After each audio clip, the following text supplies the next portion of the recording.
In 1883, beneath the heat of Giza, a British archaeologist bent down to brush sand from a strange cylinder of granite.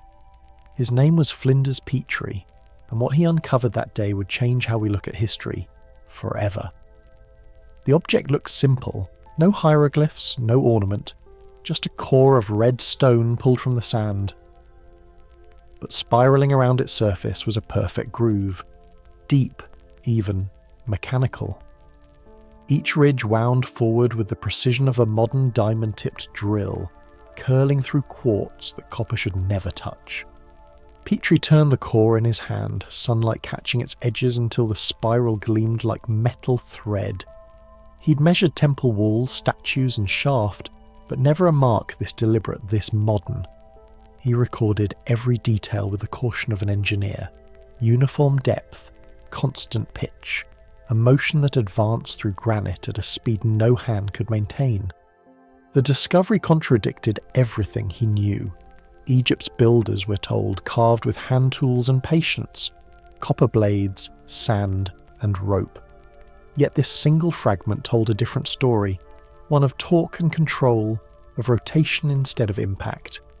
It implied not just labour, but technology, a process that understood resistance and pressure, and mastered both.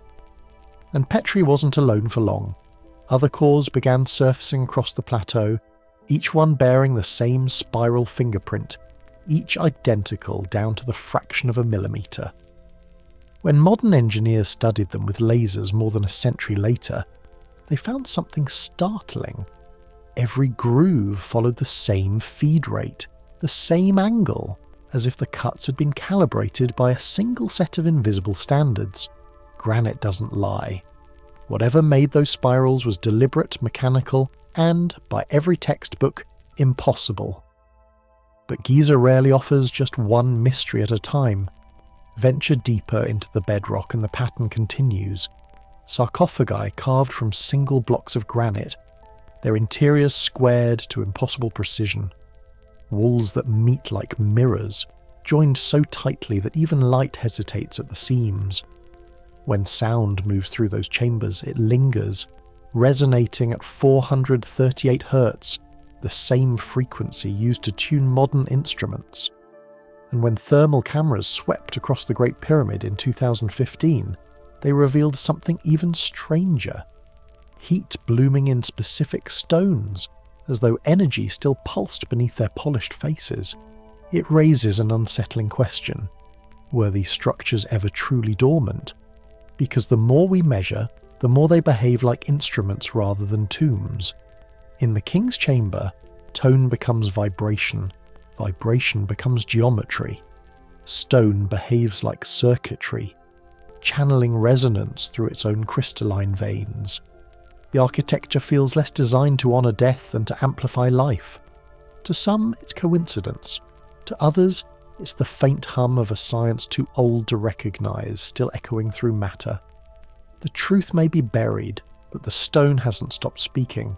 And if these grooves, boxes and frequencies were all pieces of one forgotten design, then perhaps the ancients weren't simply carving monuments. Perhaps they were building machines. But first, before we trace those patterns further through sand and stone, if you find yourself genuinely pulled towards stories of mystery, conspiracy and forgotten lore, please consider subscribing. And if you truly like tonight's story, a gentle press on the like button or a friendly comment sure does go a long way to keep these journeys coming. Now let's return to where the mystery begins. A single strike rings out, bright, metallic, and wrong. The sound shivers through hot air and bounces off the quarry walls before settling into a faint buzz in the chest. A copper chisel shouldn't sing like that against granite. It should dull, catch, and slip away after a few taps. Yet here, in the quarries of ancient Egypt, the stone itself seems to answer back, as if metal and rock have briefly traded places. The workers would have known every rhythm of that sound, a brief high note, then quiet, then the scrape of another strike. The quartz veins inside the granite gleamed under sunlight, mocking the softness of copper, Anyone who's ever tried to cut kitchen countertop stone knows copper doesn't win that argument, but somehow those ancient builders did. Granite, dense and stubborn, rates a 7 on the Mohs scale of hardness. Copper only reaches 3. The math alone should make this impossible, yet in the necropolis zones, Giza, Saqqara, Dashur, blocks of granite sit perfectly carved, angles meeting so tight you can't fit a fingernail through. If the ancient workers used sand and persistence to carve their monuments, how did they keep edges so even, so coldly flat? Every documented tool from the Old Kingdom says the same thing. Copper saws, stone pounders, wooden sleds, and ropes. Nothing with teeth sharp enough, nothing that spins, nothing that hums. The paradox deepens when you walk through the Cairo Museum's dim marble halls and find what's called the unfinished box, discarded, cracked perhaps, or misaligned. One cut runs skewed across a single surface, as if someone lost control of an advanced tool for just a heartbeat. The groove drops too deep on one side, then corrects itself. If this had been done with a copper saw slowly burning away at granite, the mistake would have taken hours to notice. Every millimetre would have fought back. Yet the miscut looks instantaneous, like an electric slip of machinery. It's a small imperfection that feels too fast for the world it came from. When the first engineers of the 19th century walked the sands of Giza, they were drawn less by myth than by math. They noticed things ideas alone couldn't explain. Drilled cores, mirror-polished boxes, vertical faces as straight as if cut against a machinist's square. In 1883, one such engineer, Flinders Petrie, bent over a pile of broken granite left near the Great Pyramid and found cores that spun when rolled in the hand. A spiral groove traced along each one in perfect rhythm, never wobbling, never faltering. Under the desert glaze, the grooves caught a metallic sheen, forming concentric circles that caught the late light like wire. Petrie brushed away dust with a camel hair brush, leaned close and saw what no copper tool could leave behind. Uniform pressure markers, like the feed pattern from a lathe. He took measurements, compared them to handmade scratches done by bow drills of his own construction, then blinked at the difference. The spirals on those cores advanced into granite at roughly 1/10 of an inch per revolution, faster than modern steel drills of his time could manage. Whether by steady rotation or immense pressure, something about those grooves was deliberate. They weren't chatter marks or accidental scratches, they were fingerprints. More than a century later, engineers applied lasers to those same fragments. The spiral pitch matched across multiple cores separated by location and size, meaning it wasn't a one-off mistake. The feed rate and pressure depth were constant. In manufacturing language, that means process control, something a modern machinist would recognize instantly. It implies a craft repeated under rules, not improvised by hand. And that's what unsettled people like Petrie, who wasn't a mystic but an empiricist.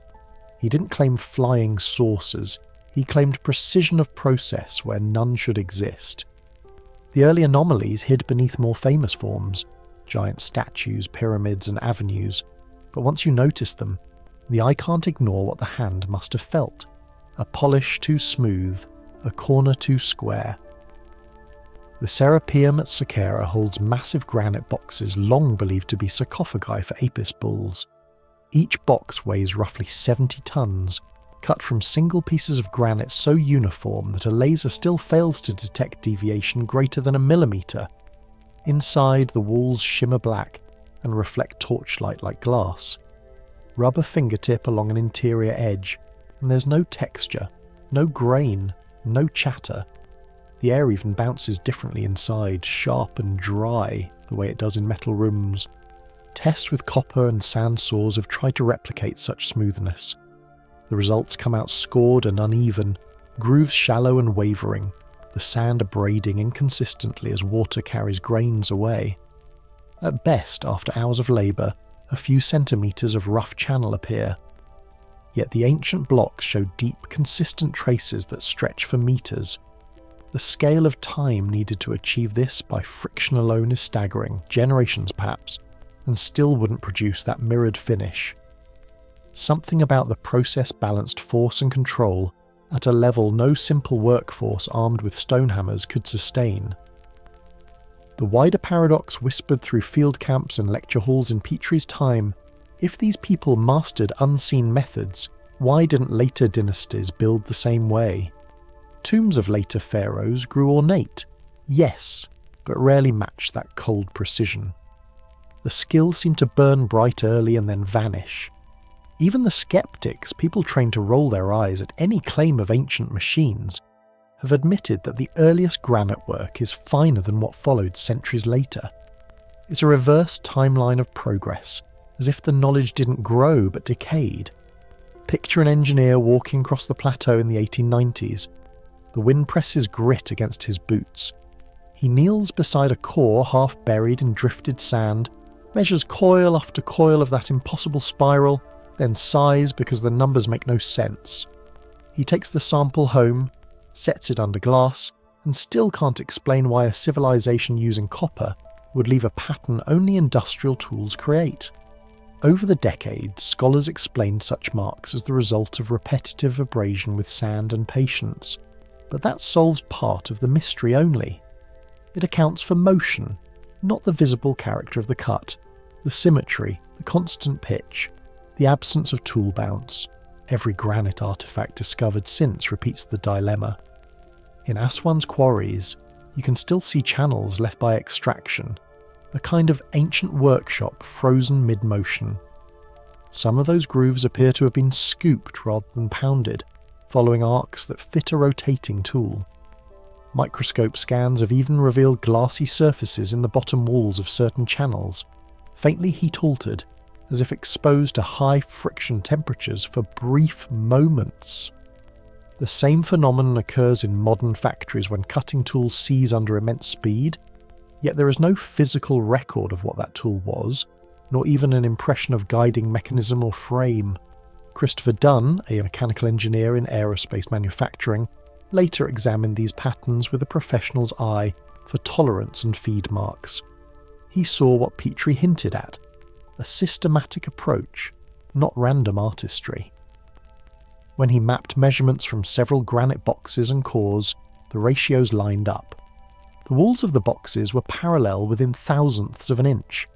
The corners were not simply square, they were orthogonal within 5 arc minutes. In plain language, those are tolerances of modern machining tools. That precision, on monoliths tens of tons in mass, suggests not chance but calibration. Some whisper that vibration itself may have been their chisel, that resonance or sonic pressure could substitute for cutting edges. Others hold fast that the explanation must stay within the realm of handcraft and persistence. The debate has hardened into 2 camps, those who see lost technique and those who see master artisans working within the limits of their materials.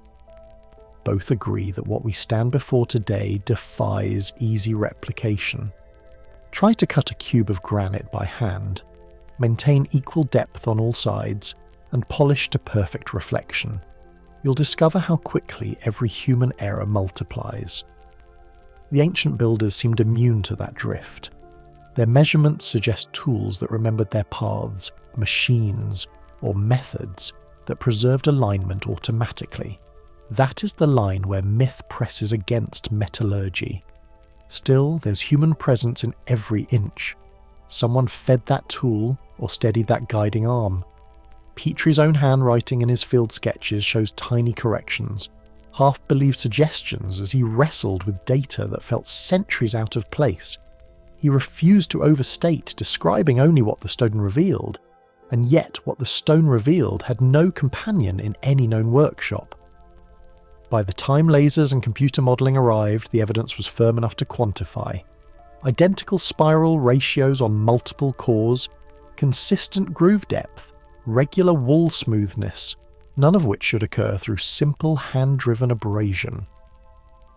The patterns showed a rhythmic steadiness akin to mechanical feed, Each sample recorded the same story carved through granite: constant torque, constant pressure, constant speed. Those are not traits of a craftsman's tired arm, they are traits of an instrument. Standing inside the Serapeum's dim halls now, with a flashlight scattering dust into slow golden motes, one might notice how the beam glides across the edges of the boxes and doesn't catch. The air smells faintly of minerals and time. An open note hums when footsteps echo past, soft, almost imperceptible. It's easy to understand why some later researchers connected this precision to vibration or sound energy. These theories, however speculative, arise not from fantasy but from tactile evidence. Stone that responds as if alive to frequency and pressure. Mainstream archaeology still anchors itself in discipline and craft. Repetition, patience, mass labour forces, and basic surveying. Those remain the standard explanations. Critics counter that such methods simply move the mystery sideways. They explain how to quarry and transport, but not how to carve flawlessly into granite. The debate continues not because either side lacks data, but because the data refuses to rest inside what we already know. Each decade adds new measurements, but the impression stays the same. Wherever granite meets copper in the record, granite wins. Yet in Egypt's monuments, granite surrendered. The surfaces show submission to some unknown mastery of geometry and force. The pattern repeats across sites, not one artifact or accident, but many, all sharing a quiet unity of technique. When seen together, they form a silent library of procedure that shouldn't have existed. The drill's fingerprints scattered among these stones are reminders of that contradiction. Whether mechanical in the modern sense or based on another principle entirely, the cuts speak of consistency. Someone or something applying continuous energy with precision unavailable to the human wrist. Copper, wood, and rope belong to logic. Those spirals do not. And so, the question lingers in the still heat of the quarry and the museum's low light alike. Were these simply the triumphs of an unrecorded discipline, or proofs left behind by a civilization tuned to materials in a way we no longer understand? For now, the grooves in the granite hold the only answer. A perfect spiral frozen in time, leading inward toward a mystery as precise as it is silent. A sharp ring glances off the quarry walls at Aswan. The sound carries across the open pit, clean and metallic, although no metal hard enough to shape diorite should be here. The air presses warm against the skin, thick with dust and the faint scent of river clay. Beneath the sun, the half-carved flank of the unfinished obelisk lies anchored to the bedrock, a grey-red monolith longer than a city bus and heavy enough to crush its own scaffolding if ever lifted. Its base shows grooves that ripple like the teeth marks of an unseen machine. Each notch curves consistently, like a drum had been rolled across stone in perfect rhythm. The quarries here have been silent for thousands of years, yet the marks remain crisp, as though the chisel stopped yesterday. Closer to its lower edge, the granite dips into a shallow trough, carved along its base. The channels rise and fall in repeating waves, each identical to the next. Copper cannot do this. Even modern experiments show copper makes soft scratches that crumble under pressure. Yet the troughs at Aswan penetrate several centimetres deep, with sharp transitions where one line ends and another begins. The pattern resembles a measured feed rate, the kind machines leave when a tool advances under constant pressure. The paradox is immediate. The harder the stone, the more perfect the finish. Under the desert light, the polished scoops shimmer faintly, as if heat had once caressed the surface. Not far from the obelisk, the quarry floor changes colour. Bands of darker stone, almost glassy, cut through the granite like burn marks frozen in mid-spark. Geological analysis later confirmed traces of vitrification. Granite fused and cooled by temperatures far beyond a wood fire or smelting pit. These glossy patches spread unevenly, as though some focused torch had brushed across random sections of bedrock. Some researchers speak of friction heat from drilling. others suspect some form of controlled burn unknown to us. Whatever the cause, it suggests that tools here once reached an intensity of energy inconsistent with pounding or abrasion. Even now, the fused bands catch sunlight like cooled lava, gleaming in reds and greys. Farther uphill, stone blocks rest half-shaped, their sides dotted with impressions like spoon scoops. One archaeologist nicknamed them mistake blocks. These are slabs that cracked mid-process or failed alignment tests and were left behind. But their errors tell a different story. Some of the unfinished pieces display deep saw marks cut in U-shaped grooves, uniform from one end to the other. The ridges match almost perfectly, implying a tool that advanced steadily, not one stopped and started by hand. The direction of the grain shows no random scoring, just smooth repetitions of motion. Even here, in failures, precision repeats itself. Each line falls within a fixed tolerance, an almost mechanical ritual of cutting. Walking among these scattered blocks feels like wandering through an abandoned workshop rather than an ancient quarry. The air hums with heat, the grit crunches underfoot. On some faces, grooves stop suddenly, as though a tool jammed and left the line mid-cut. Others bend neatly around corners, following a curve impossible for a straight chisel. To test the traditional explanation, modern researchers once tried copper saws with sand slurry. After hours of effort, they achieved shallow, uneven scratches no deeper than a fingernail's thickness. Granite laughed them off. Their tools dulled quickly, and the surface tore rather than sheared. If the ancient workers used the same method, the unfinished obelisk should have taken decades to carve, yet evidence around it shows swift, confident progress before the fatal crack. The tool marks don't look cautious, they look efficient. One can almost see them, teams in linen climbing along ledges, adjusting scaffolds, following a sound known better by feel than by tone. Each strike must have echoed across the valley, yet instead of chaos, the rhythm of production ruled. The incomplete cuts at the base show the same spacing as those miles away in the temple quarries of Giza. It hints at a standardized technique, as if the same set of dimensions and angles were used at multiple sites. That possibility unsettles historians because it implies central coordination, or at least a shared technical vocabulary, invisible in any surviving text. The Serapeum at Saqqara deepens the mystery. Beneath a long passageway lie massive granite boxes, 29 of them, each cut from single blocks weighing hundreds of tons. Even in dim torchlight, the inner walls reflect a light smoothly enough to cast a shadow. The corners are square to within fractions of a degree. Several boxes remain unfinished, revealing parallel tool marks strikingly similar to those in Aswan. Imagine an industrial hall frozen mid-shift, half-complete objects waiting for completion. The identical dimensions of these boxes suggest templates rather than improvisation. Yet the copper chisels displayed in museums cannot account for these surfaces. The contrast in hardness is too severe. Granite's rating on the Mohs scale is 7, copper's barely reaches 3. One cannot meaningfully imprint the other. Testing this disparity, modern stoneworkers have tried to cut granite with ancient-style hammers and abrasives. The results remain discouraging. After 8 hours of manual effort, they produce a scar barely measurable. Even powered drills fitted with copper fail to replicate the smooth spiral grooves preserved in old cores. Every successful experiment requires modern materials, tungsten, diamond, or steel. This leaves archaeologists facing an uncomfortable paradox. Either the ancient Egyptians achieved feats our replication methods cannot match using accepted tools, or the record of their technology is incomplete. Some geologists point to heat evidence in the quarries, arguing that the stone may have been softened or pre-treated. Petrological studies note microfractures consistent with high temperature fluctuation, calling to mind brief pulses of thermal energy.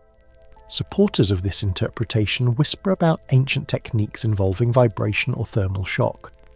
Critics counter that the vitrification might be the residue of later fires or natural lightning strikes.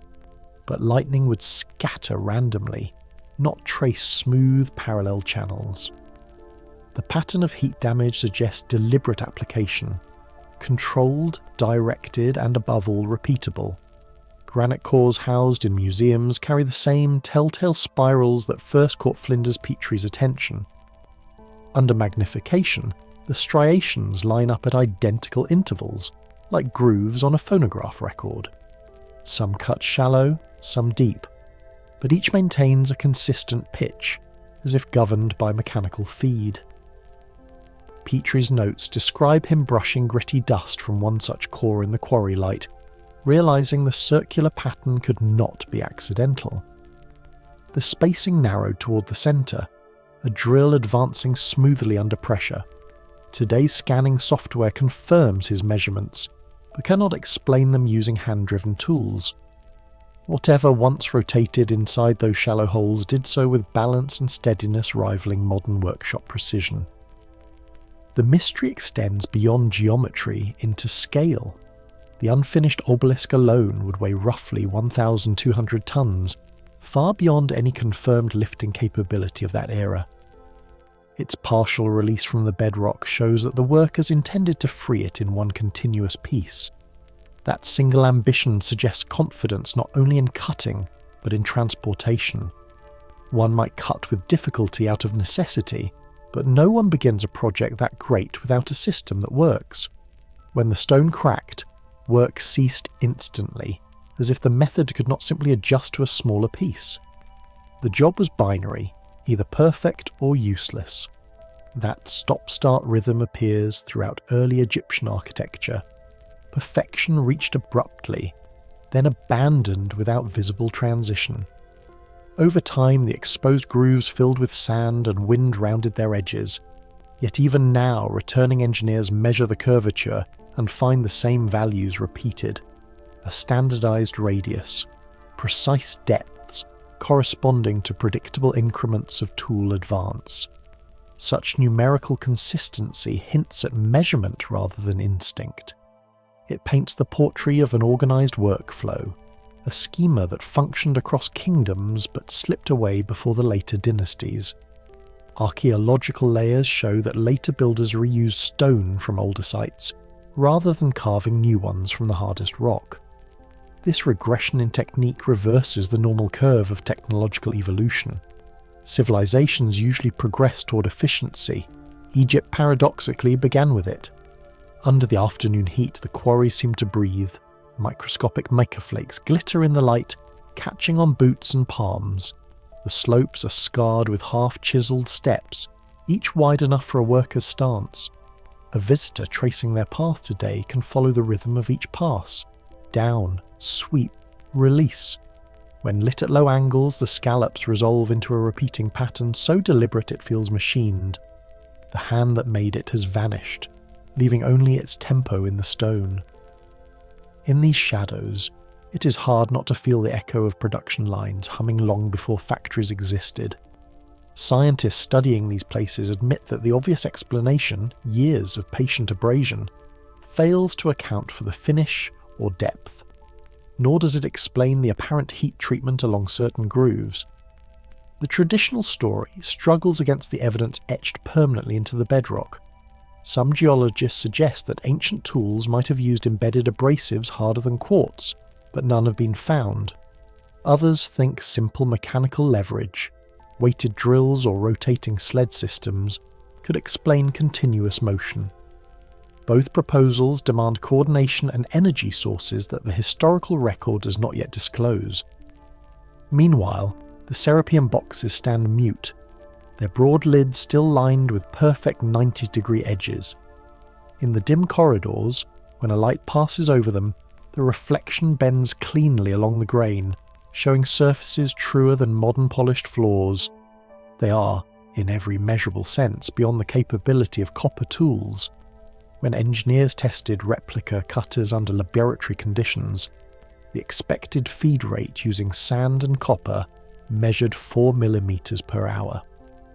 At that pace, completing a single box would require centuries. Whatever technique the actual builders used, it operated faster, more efficiently. and on a scale large enough to shape dozens of identical pieces. Each line carved in Aswan, Saqqara or Giza adds another thread to the same enigma. Precision so systematic it feels architectural in itself. Perhaps these grooves were more than byproducts of construction.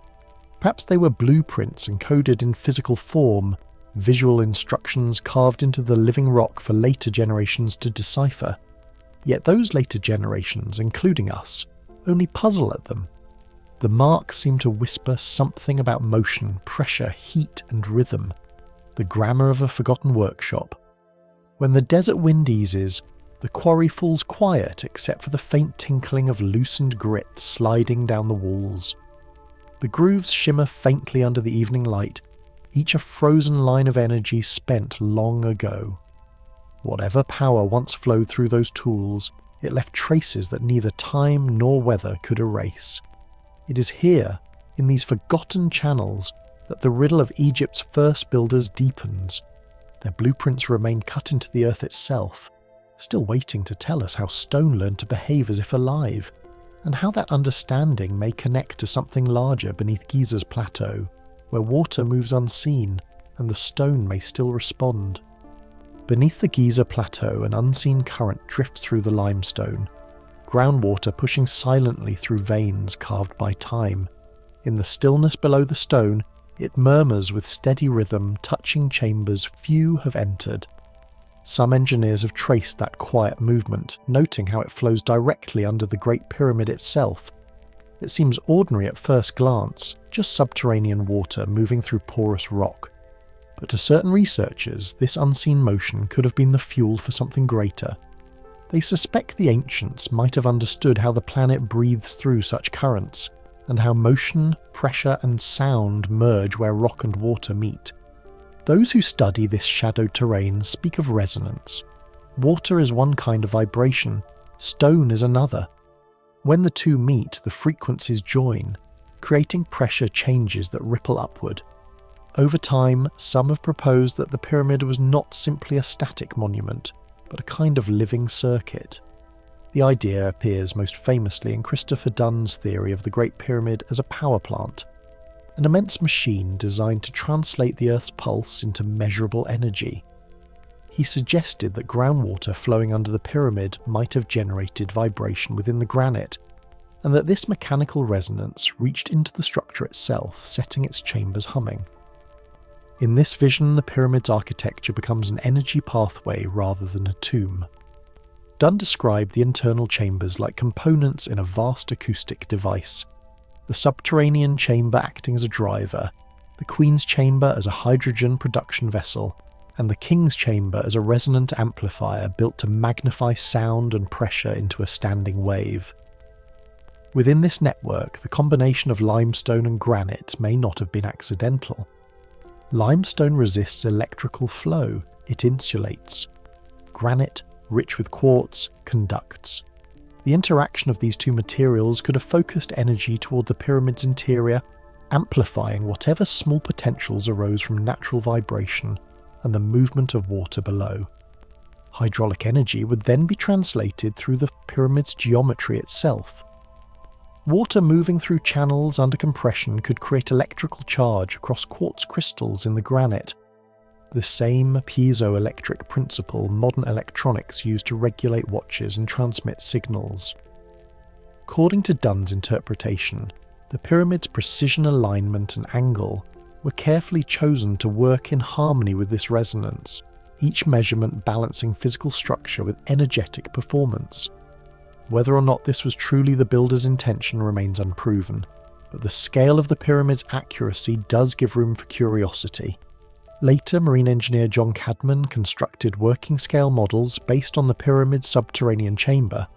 He found that, when filled and released with water through a cyclic mechanism, the design produced compression waves, a kind of hydraulic beat. These pulses travelled through the model's walls, transforming its geometry into a conduit for vibration. The experiment resulted in rhythmic pressure that mirrored seismic movement. To Cadman, this hinted that the pyramid may have been tuned to the Earth's natural frequencies, converting them into acoustic power. though his experiments stopped short of generating electricity, they offered a hint of how fluid motion could keep stone structures in motion indefinitely, powered by nothing more than pressure and gravity. At the Osirian in Abydos, another subterranean monument shares uncanny structural links with the Giza complex. Deep within its chambers, divers still find water moving freely through channels cut with mathematical precision. Measurements show subtle warmth differences in the flow, inconsistent with the surrounding groundwater. James Westermann's examinations of the site revealed that this water replenishes itself at an unusual rate, and some chemical tests showed curious trace elements not found in nearby wells. The Osirian's function remains unsolved, yet its construction mirrors many features found beneath the Great Pyramid. Angular basins, directed flow paths, and massive granite blocks apparently set to endure vibration. Supporters of the hydraulic energy theory believe these shared features represent remnants of the same technology, ancient engineers using water not for storage, but for interaction. If so, both Giza and Abydos may have operated as synchronized resonance systems, possibly even sharing regional groundwater pathways that allowed energy to circulate between them. Each monument could have played a different role, one generating vibration, the other regulating flow or resonance. The vision sounds improbable today, yet the engineering precision remains difficult to dismiss purely as ritual design. To walk through the pyramid's lower corridors is to feel how temperature and pressure shift together. The air thickens. Small droplets condense on the rock surface, streaking the walls with pale mineral threads. One engineer once traced these old floodlines by hand, his notebook damp and curling as he wrote. The faint echo of dripping water mixed with his footsteps, giving the passage a heartbeat. For him, this was evidence. Water once surged through these spaces, modulated by gates and channels whose purpose no text recalls. Mainstream archaeology interprets these features as construction and drainage elements, but their unusual smoothness and polish suggest methods more refined than mere utility. Still, no machinery has ever been recovered. No copper wire, no carved gear, no inscription explaining how energy might be drawn from motion. Critics counter that if such advanced knowledge existed, at least one physical trace should survive, an instruction, a schematic, a tool left behind. They argue that human determination and coordinated labour can explain the monument's grandeur. Copper chisels dull quickly, yes, but thousands of hands and years of patience could still achieve precision, and mathematical understanding alone can create alignment without hidden technology. But the anomalies gather rather than scattering. Certain measurements hint that when underground water levels rise, the pyramid's ambient electromagnetic readings also fluctuate by tiny, measurable degrees. Some engineers interpret this as coincidence tied to environmental conditions. Others suspect interference caused by currents flowing through quartz veins beneath the plateau. If the pyramid does indeed sit on a node of natural energy, the interplay between rock and water could form a network we barely comprehend. This leads to a broader meditation on resonance itself. Ancient cultures, Egyptian, Sumerian, Vedic, wove sound into their most sacred rituals. Priests chanted in closed chambers, and drums mimicked thunder to awaken stone.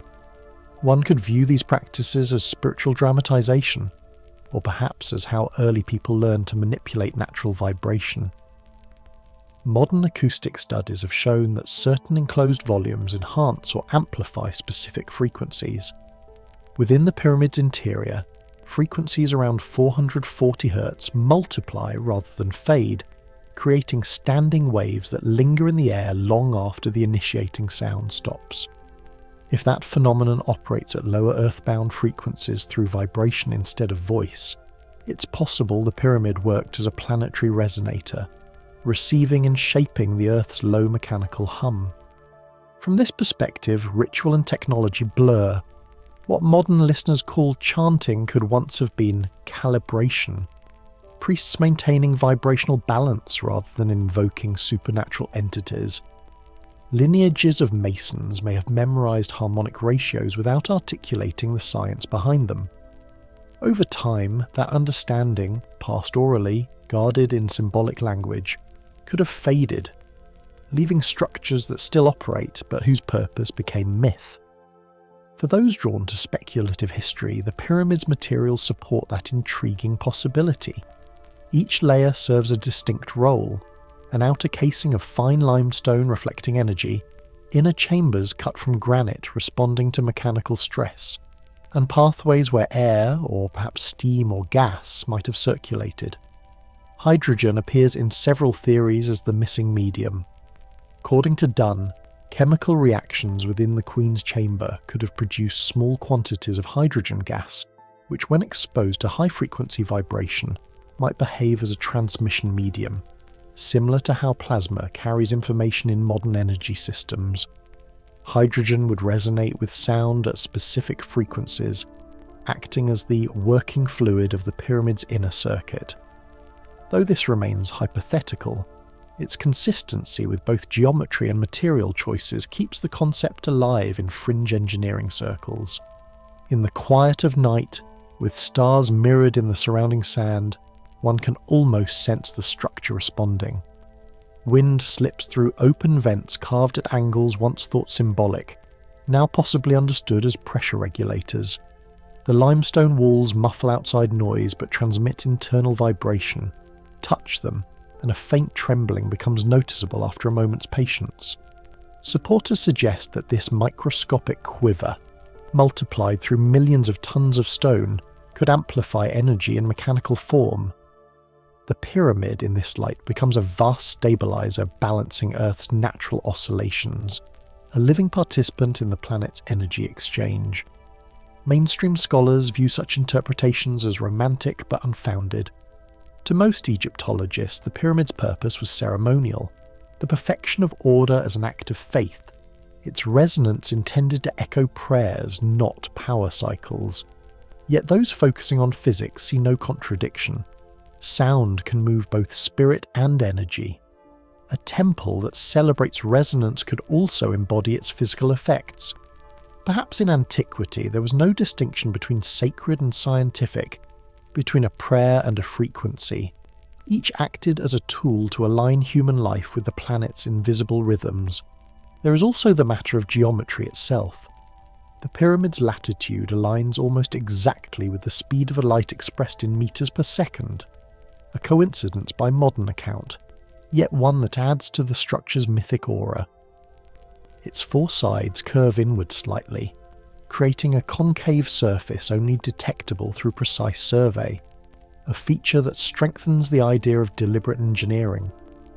These adjustments affect how vibration disperses through stone, focusing waves toward the core where the king's chamber rests. Engineers examining acoustic simulations find interference patterns converging near that chamber's centre, as if the ancient builders tuned their creation for resonance efficiency. Whether symbolic or functional, the pattern is undeniable.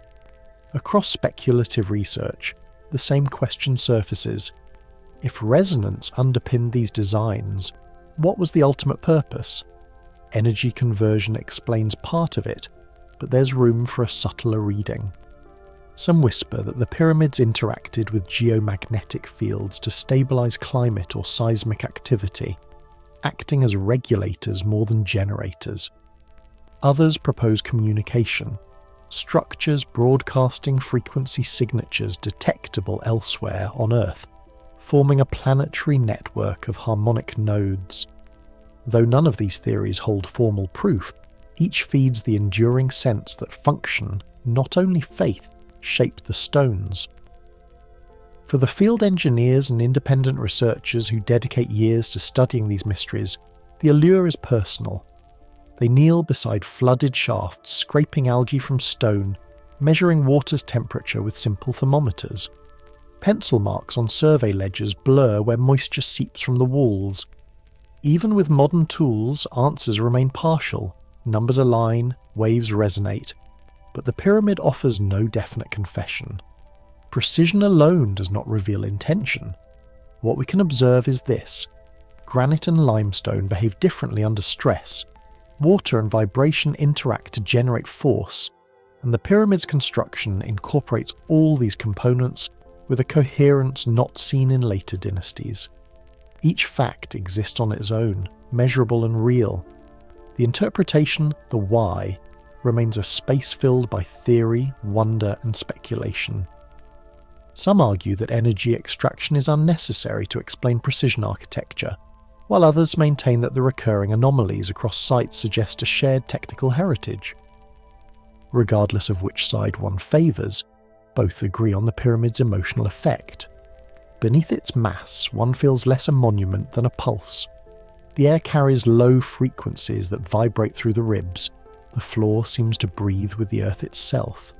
Standing there, one might sense the original intent not as a tomb for rulers, but as an instrument tuned to the planet's deeper music. If that interpretation holds even partly true, the builders crafted more than stone. They shaped an interface between earth and sky, a structure alive not in motion or heat, but in rhythm. Where water moves, energy follows. Where vibration builds, patterns appear. Whether by chance, faith, or forgotten science, the Great Pyramid could have been designed to join these forces, sustaining an equilibrium between geological and cosmic cycles. And as the desert cools and groundwater still murmurs beneath the ancient plateau, the thought lingers. Somewhere in those buried chambers, the last echoes of that resonance might still drift unseen, a remnant of an Earth once speaking through its own architecture, waiting for our ears to tune again. Drops echo through darkness beneath Abydos, slow, measured impacts that roll across submerged halls and vanish into a low, steady vibration. In that dim space, lanterns float gently on the still surface, their reflections glimmering across pillars cut from rose-coloured granite. Each column rises from the water like a fossilised reed, its upper edge worn smooth by centuries of flow. The air carries a mineral tang and a faint coolness, broken only by the rhythmic drop of water from cracks in the ceiling. One step below, soft silt muffles movement, and the current feels faintly warm against the ankles, unnatural for this depth of stone. The Osirian sits here, far beneath modern ground level in a hollow that swallows light and sound alike. Its walls form an L-shaped maze that bends sharply to the east before ending in silence. The granite blocks are enormous, each the weight of a locomotive, carved to right angles so clean they almost seem poured rather than hewn. The shape alone sets it apart from Egypt's more formal temples.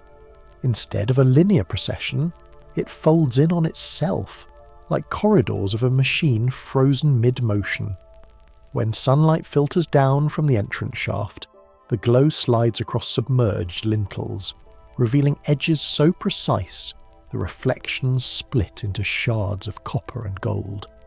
Archaeologists catalogued these features more than a century ago, yet none could explain why so lavish a structure was buried rather than raised. The surrounding desert once lay higher. Over centuries, sand and flood deposits filled the open courts above, sealing this chamber away. It rests today about 15 feet below the level of the modern temple, dedicated to Seti I, though its workmanship feels older, its cuts rougher in texture but truer in geometry, as if meant for endurance, not display.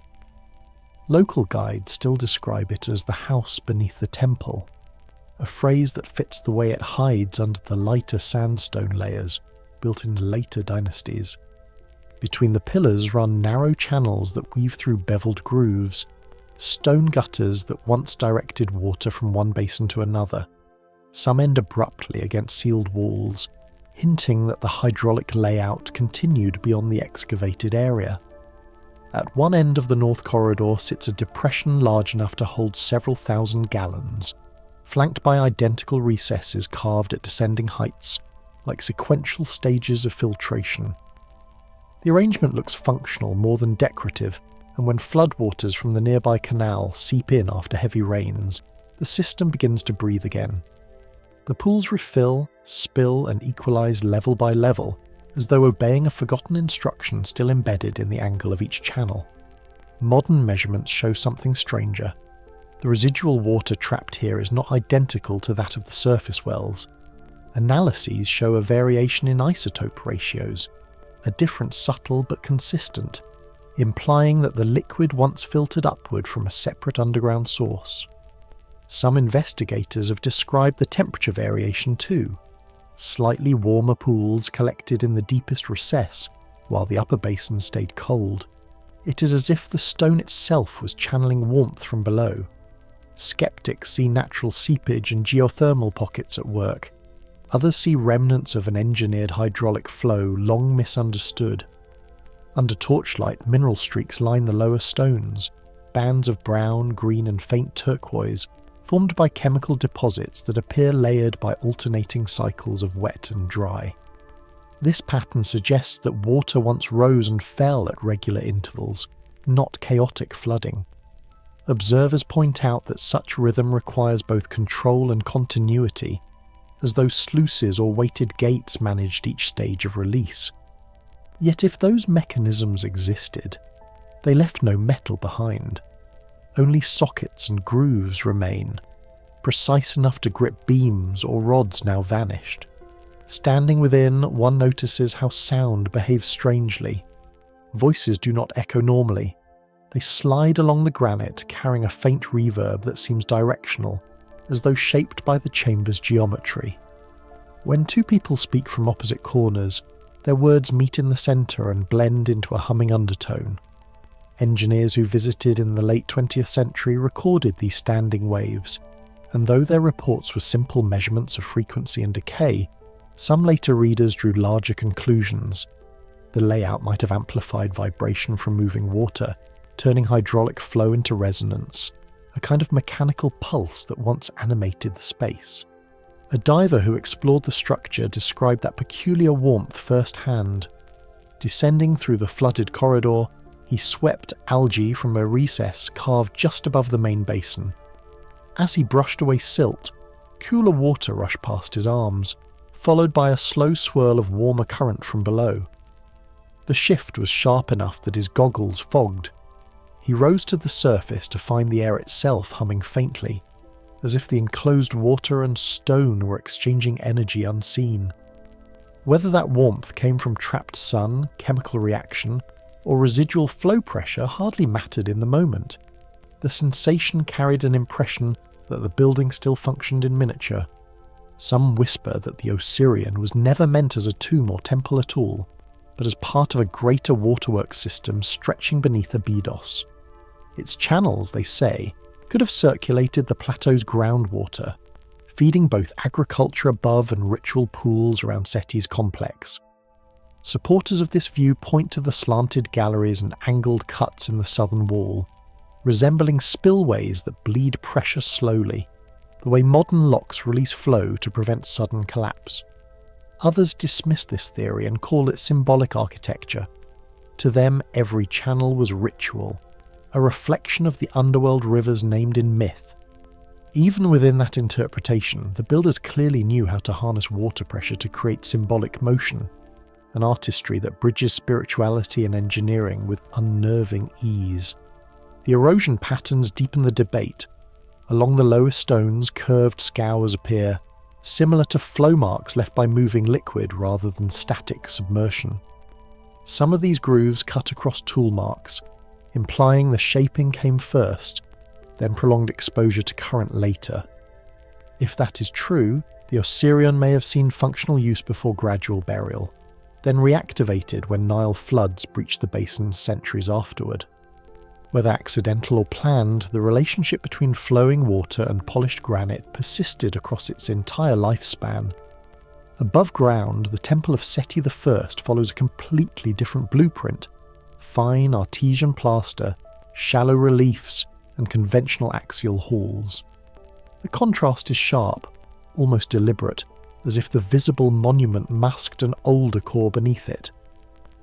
When archaeologists uncovered the lower level, they found no texts, no inscriptions, no cartouches of kings. The walls are unadorned. The stone itself serves as the only declaration of purpose. In the absence of hieroglyphs, the design becomes the script, lines, angles, and basins telling a wordless story about flow, containment, and release. The depth of the Osirian also complicates chronology.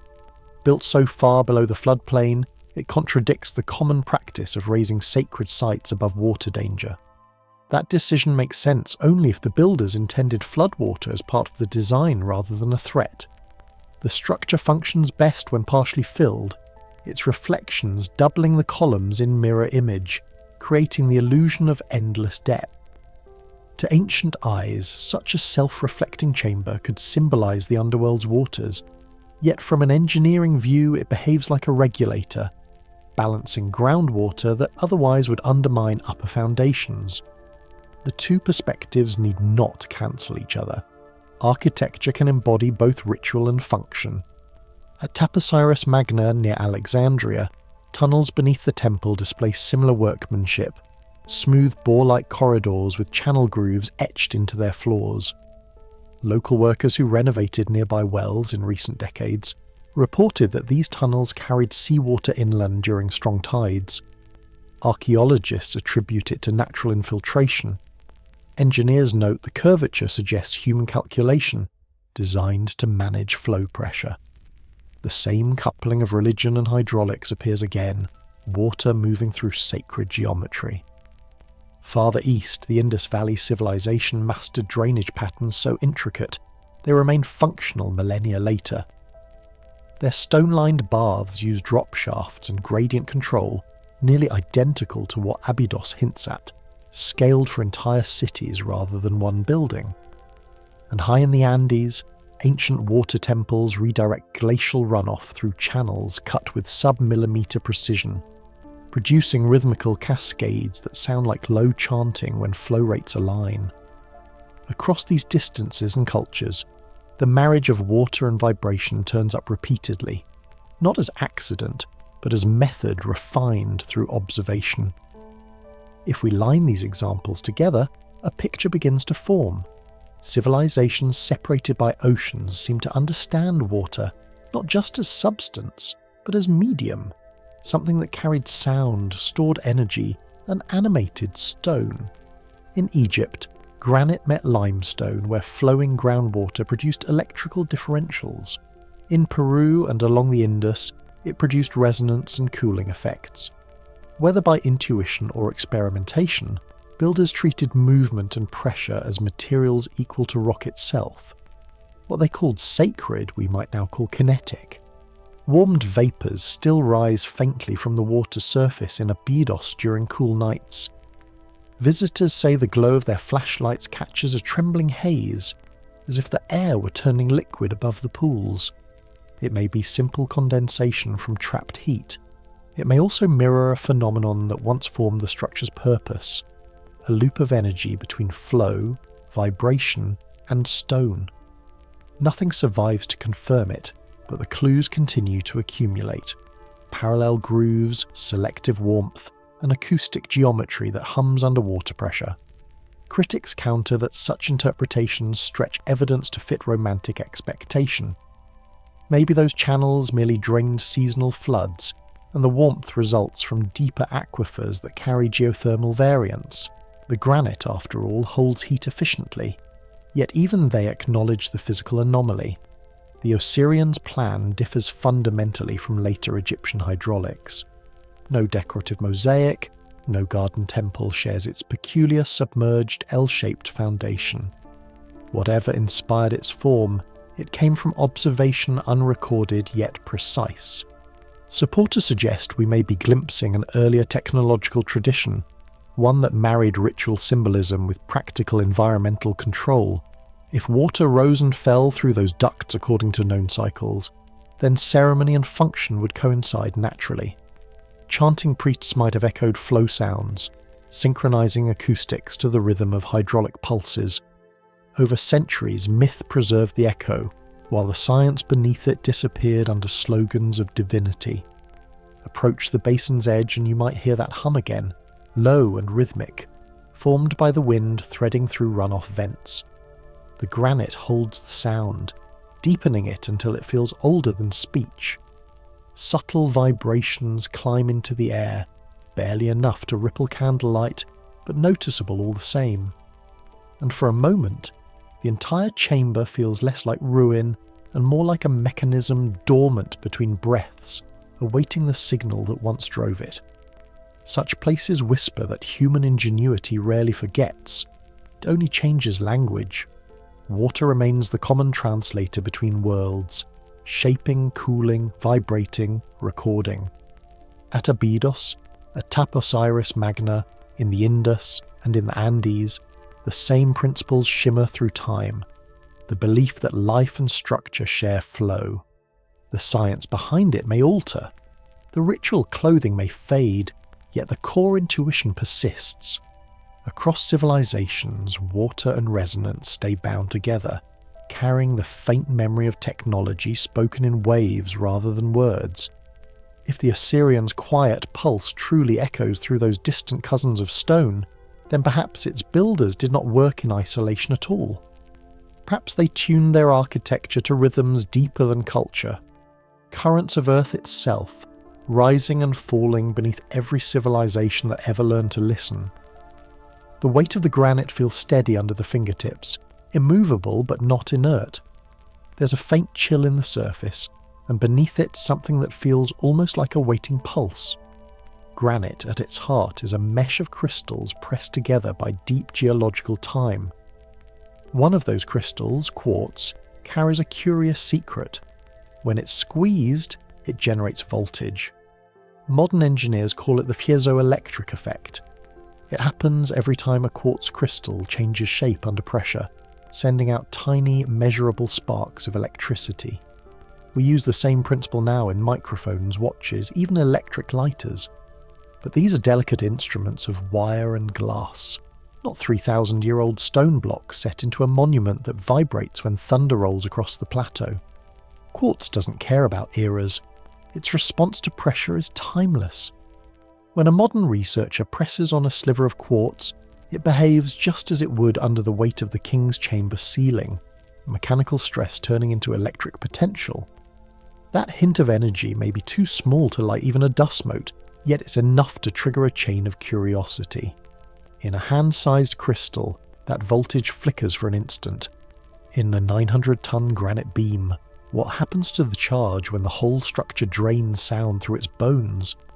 The granite used in Egypt's inner chambers is rich in quartz. It came from Aswan, hauled by river and by willpower. Each block carries its own constellation of veins, narrow fibers that respond to compression. As the pyramid breathes through heat and night cooling, those veins contract just slightly. Every shift, though microscopic, would strain the crystal and call up an electrical whisper. Some engineers have wondered whether these shifts, repeated endlessly, might create zones of subtle electrical difference, small standing charges that pulse with ambient vibration. Critics counter that quartz in granite is too densely packed and disordered for any consistent effect. Still, something simple holds attention. Granite conducts, limestone insulates. Two materials, two polar behaviours, pressed tightly into one architecture. Researchers Christopher Dunn and Joe Parr began exploring this relationship decades ago. They built small pyramid models, layering quartz-like surfaces within limestone shells. Each replica was a control, geometry simplified, vibration applied from the outside. During sound tests, sensors picked up faint voltage spikes along the stone edges and wavering magnetic fields near the apex. No current strong enough to power a bulb, but evidence that energy interaction occurred. In each trial, geometry mattered. The sharper the angles aligned to a pyramid's exact proportions, the stronger the readings became. Something about the shape guided the reaction, as much as the material did. The piezoelectric effect is predictable. Squeeze a crystal, get a charge. Yet ancient stonework introduces one more variable, mass so great it behaves differently under vibration. A single granite block 10 feet long and packed with quartz might respond to external sound differently from isolated crystals. If the king's chamber resonates around 438 Hz, those same frequencies could cause periodic stress in the stone lattice.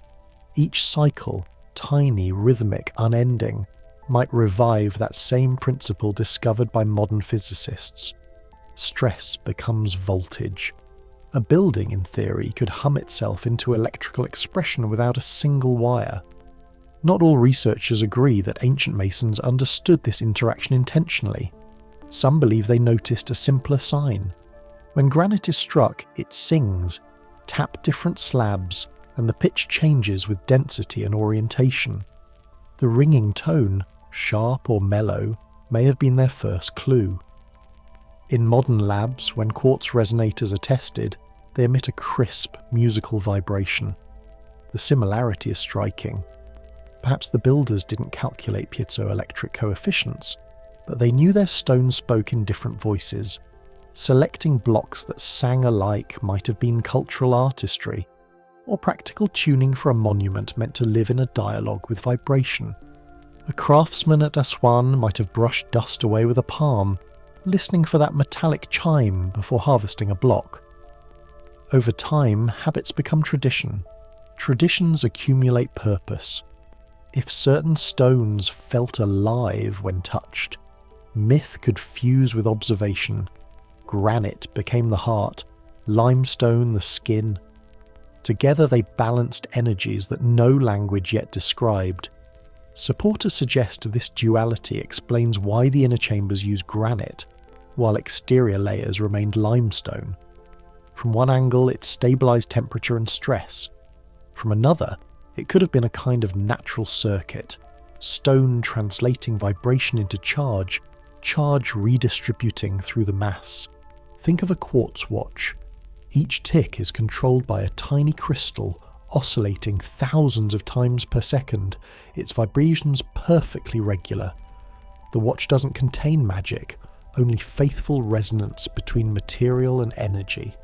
Transpose that idea into the scale of a monument, stone tuned to Earth's motions rather than a battery's pulse. Underground water flows, seismic tremors, even footsteps above desert bedrock all become mechanical inputs to a resonant body. The pyramid, under that interpretation, acts as a slow geological watch. Pressure, energy, and release marking a rhythm the builders may have studied in stone long before the mathematics existed to prove it. Modern electronics depend on similar dualities: conductors and insulators, balance between flow and containment, copper carries, rubber shields, quartz senses, metal frames. In Egypt's structures, granite and limestone perform a parallel dance. Granite, full of quartz, allows subtle conduction. Limestone blocks it, containing the field. Where they meet, potential builds, like charge between clouds before a storm. Some whisper that this constant difference could have generated steady low-level currents along inner surfaces, enough energy perhaps to ionize nearby air or shift magnetism at sensitive points. Others dismiss the idea as romantic projection. Yet the experiments continue, small models echoing the proportions of Khufu's monument in quiet workshops across the world. One researcher described tapping on quartz-lined walls and watching an oscilloscope flicker. Another measured local field changes when a pyramid replica was placed between vibrating plates. The results hover near the limits of detection, barely outside the noise.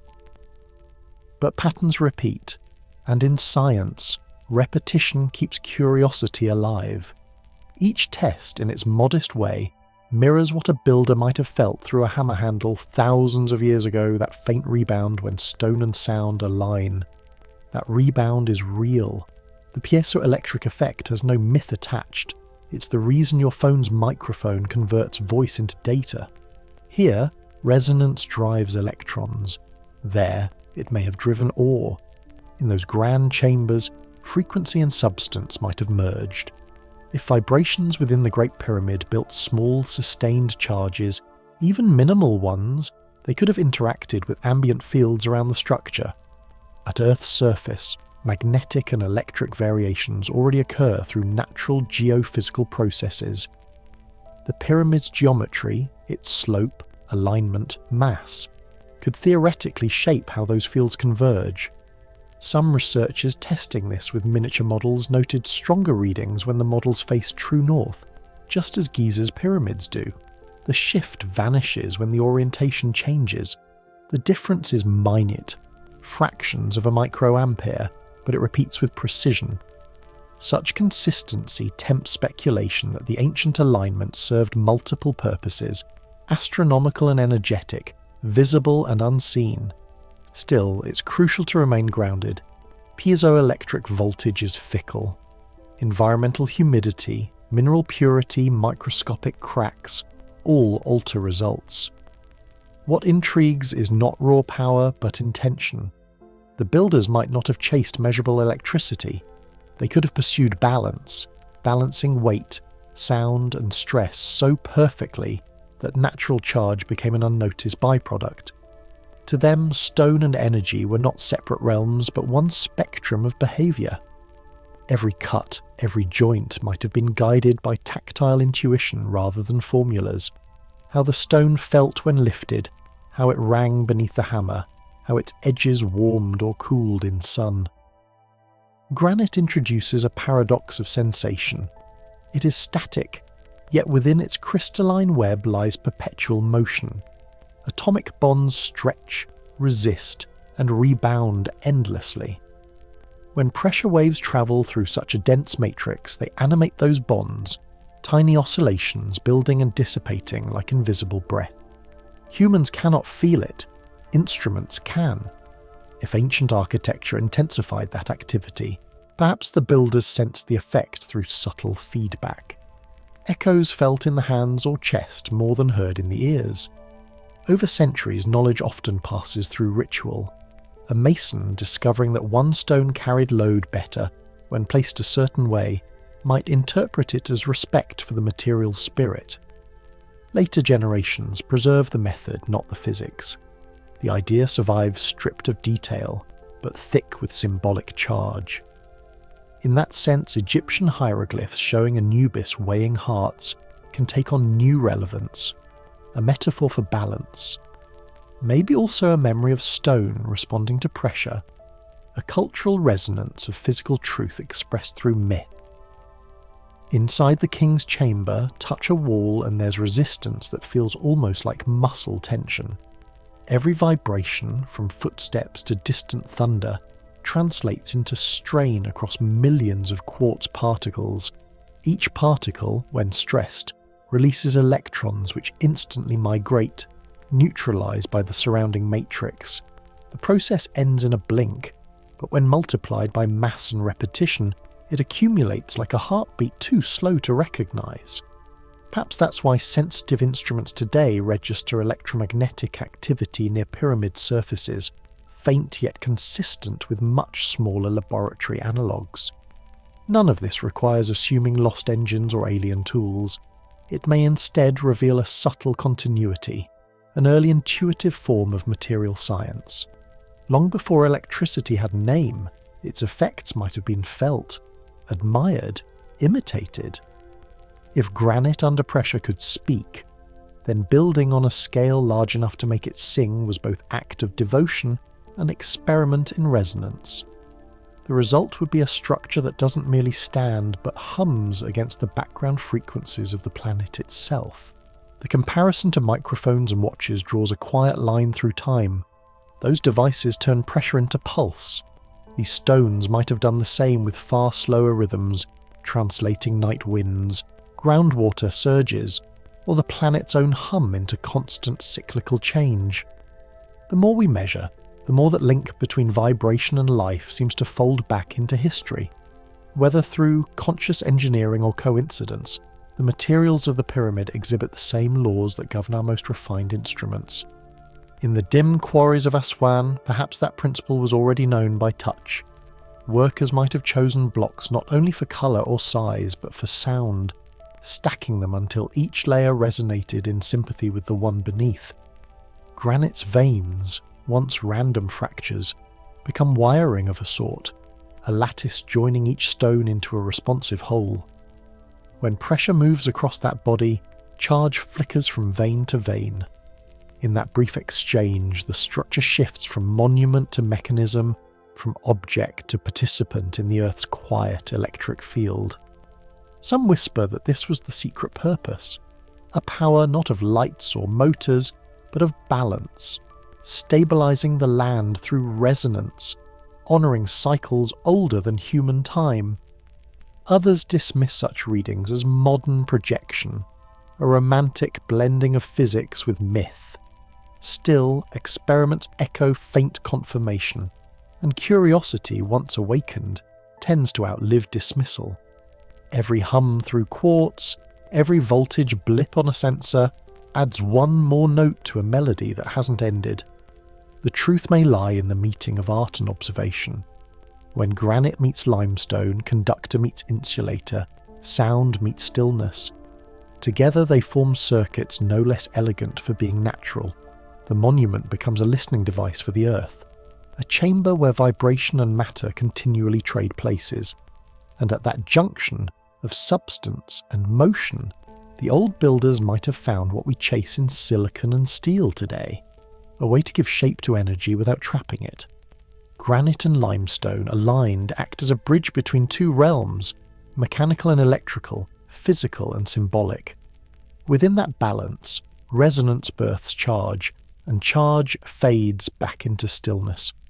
It is the same dialogue that makes microphones breathe, that keeps time in our watches, that sends signals across oceans. If the pyramid embodies that principle, then its stones are not only material, but medium.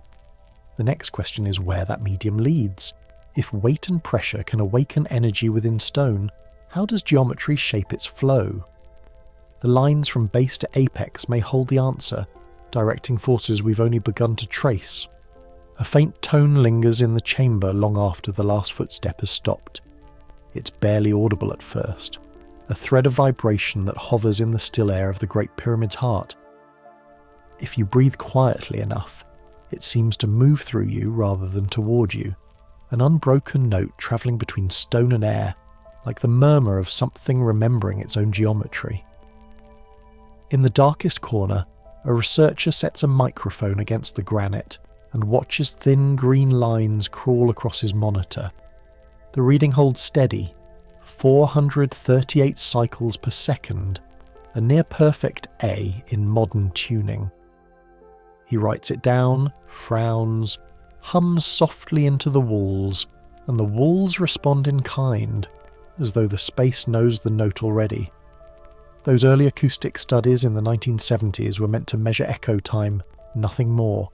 But what came back wasn't common reverberation. Sound in this room doesn't simply bounce, it aligns. Each frequency above or below that A spins out into clashing ripples until it collapses back toward harmony. The entire chamber behaves like the body of an instrument, filtering stray vibrations until they settle into one perfect resonance.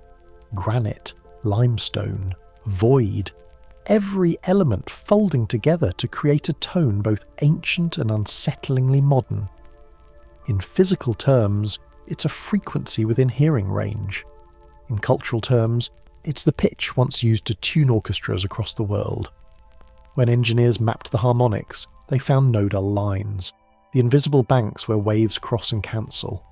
At the very centre of the chamber, pressure peaks align so exactly that when a person stands there, the energy of their voice magnifies. A whisper grows rounder, fuller, resonant in the belly rather than the ear. The geometry seems to urge the sound inward until space and breath become the same thing. It's not mystical entirely, it's physics. But it is physics applied with an instinct rare in architecture even now. Supporters suggest that this precision means the builders understood sound as a structural material, one as real as stone or mortar. To them, the pyramid is not only built upon Earth, it's tuned to it. Decades later, the chamber revealed another secret through the language of temperature.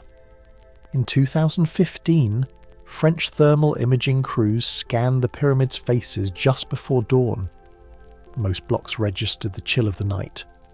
But in 3 narrow regions, the stone glowed warmer than its neighbours by several degrees. Hot spots, faint yet measurable. Behind sealed joints, pockets of heat pulsed as though buried energies still circulated. No visible cracks, no lighting systems hidden in the walls, nothing that should produce warmth at all. Mainstream geologists point to stored heat from solar absorption, or to deeper air channels in the rock allowing slow convection. Alternative researchers, more intrigued by pattern than explanation, view these same readings as hints of activity, perhaps vibrational friction or residual charge locked within crystalline stone. Different readings of the same data, both quietly unwilling to let the matter rest. Inside, humidity is nearly absent. The granite feels cool and slightly oily to the touch, its quartz flecks shimmering under lantern glow. Each block is a shaped conductor, dense with mineral lattices that flex microscopically under sound. The limestone outside, by contrast, acts as an insulator, trapping waves the way thick wool holds heat. Together they form a skin and skeleton that determine the chamber's acoustic flavour. Engineers experimenting with digital models discovered that these materials, when scaled precisely, emphasize frequencies found in Earth's natural background hum, the Schumann resonances that pulse faintly through the atmosphere.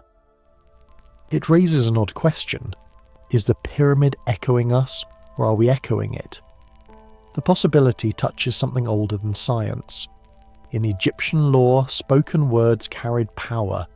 To name a thing was to shape its existence. Every temple hymn, every funeral invocation was performed in stone spaces designed to amplify vowel and rhythm. The pyramid, if it too magnified sound, might extend that principle to a cosmic scale. A prayer stabilised in matter, continually reverberating with the earth below and sky above. Critics counter that such speculation turns one measurable frequency into myth, a leap from data to poetry. Still, the coincidence presses. A deliberate 438 Hz design would require calculations we only formalised with modern mathematics. How did hands guided by copper chisels find that ratio through stone? In one test, technicians struck tuning forks within the king's chamber while recording pressure waves at multiple points. They noticed that the forks tuned closest to air produced standing waves that refused to decay, while others simply died out. The room itself reinforced them, as if welcoming only one song. Laser measurements mapped those waves into contours that resembled the geometry of the pyramid at large, angles repeating, nodes stacking above the very apex. That repetition gave birth to the idea of calibration by vibration, an architectural chorus threaded into the stone's layout, a building that self-stabilizes by keeping time with its own echo. Those who favour conventional interpretations remind us that resonance is unavoidable whenever sound meets symmetric boundaries. Any domed hall or cavern will emphasise certain notes. Our musical tunings evolved from hearing exactly that. The resemblance to the musical A, they argue, is a numerical accident made meaningful only through hindsight. They also note that ancient masons created chambers by erosion of leftover cavities, not by acoustical intent. Yet even among skeptics, the precision of that central frequency remains curious, the border where explanation meets coincidence. Supporters prefer to look deeper into pattern. They note that several inner passages of the pyramid mirror integer ratios common in harmonic series, 2 to 3, 3 to 4, 4 to 5, relationships familiar to any musician plucking a taut string. Each proportion influences the overtone structure and therefore the feel of resonance. The builders may have recognised these intervals empirically from listening to tools hammering stone, adjusting chamber lengths until the ringing felt right. In their trial and error, intuition could have replaced calculus. The result still points to an acoustic logic woven into the blueprint long before blueprinting existed. When the acoustic data overlay the 2015 thermal scans, another quirk emerges. Zones of warmth correspond suspiciously well with the strongest resonance nodes. Where sound focuses, temperature drifts upward, as if vibration stirs energy within the stone's microstructure. Physicists studying crystalline lattices know that quartz, under pressure, releases measurable voltage. Perhaps those heated lines are nothing more than heat distribution through altered conductivity, not energy emission at all. Or perhaps that's exactly what the pyramid's builders wanted. A slow, controlled feedback between sound and matter, turning the entire structure into a stabilized resonator. Under this view, the Great Pyramid is not passive. It is an instrument that never stops playing, though at a pitch too low for us to hear. A quiet human scene sits amid the data. A field archaeologist standing in the chamber at dusk after the crowds have gone. He rubs chalk dust from his palms and leans against the granite.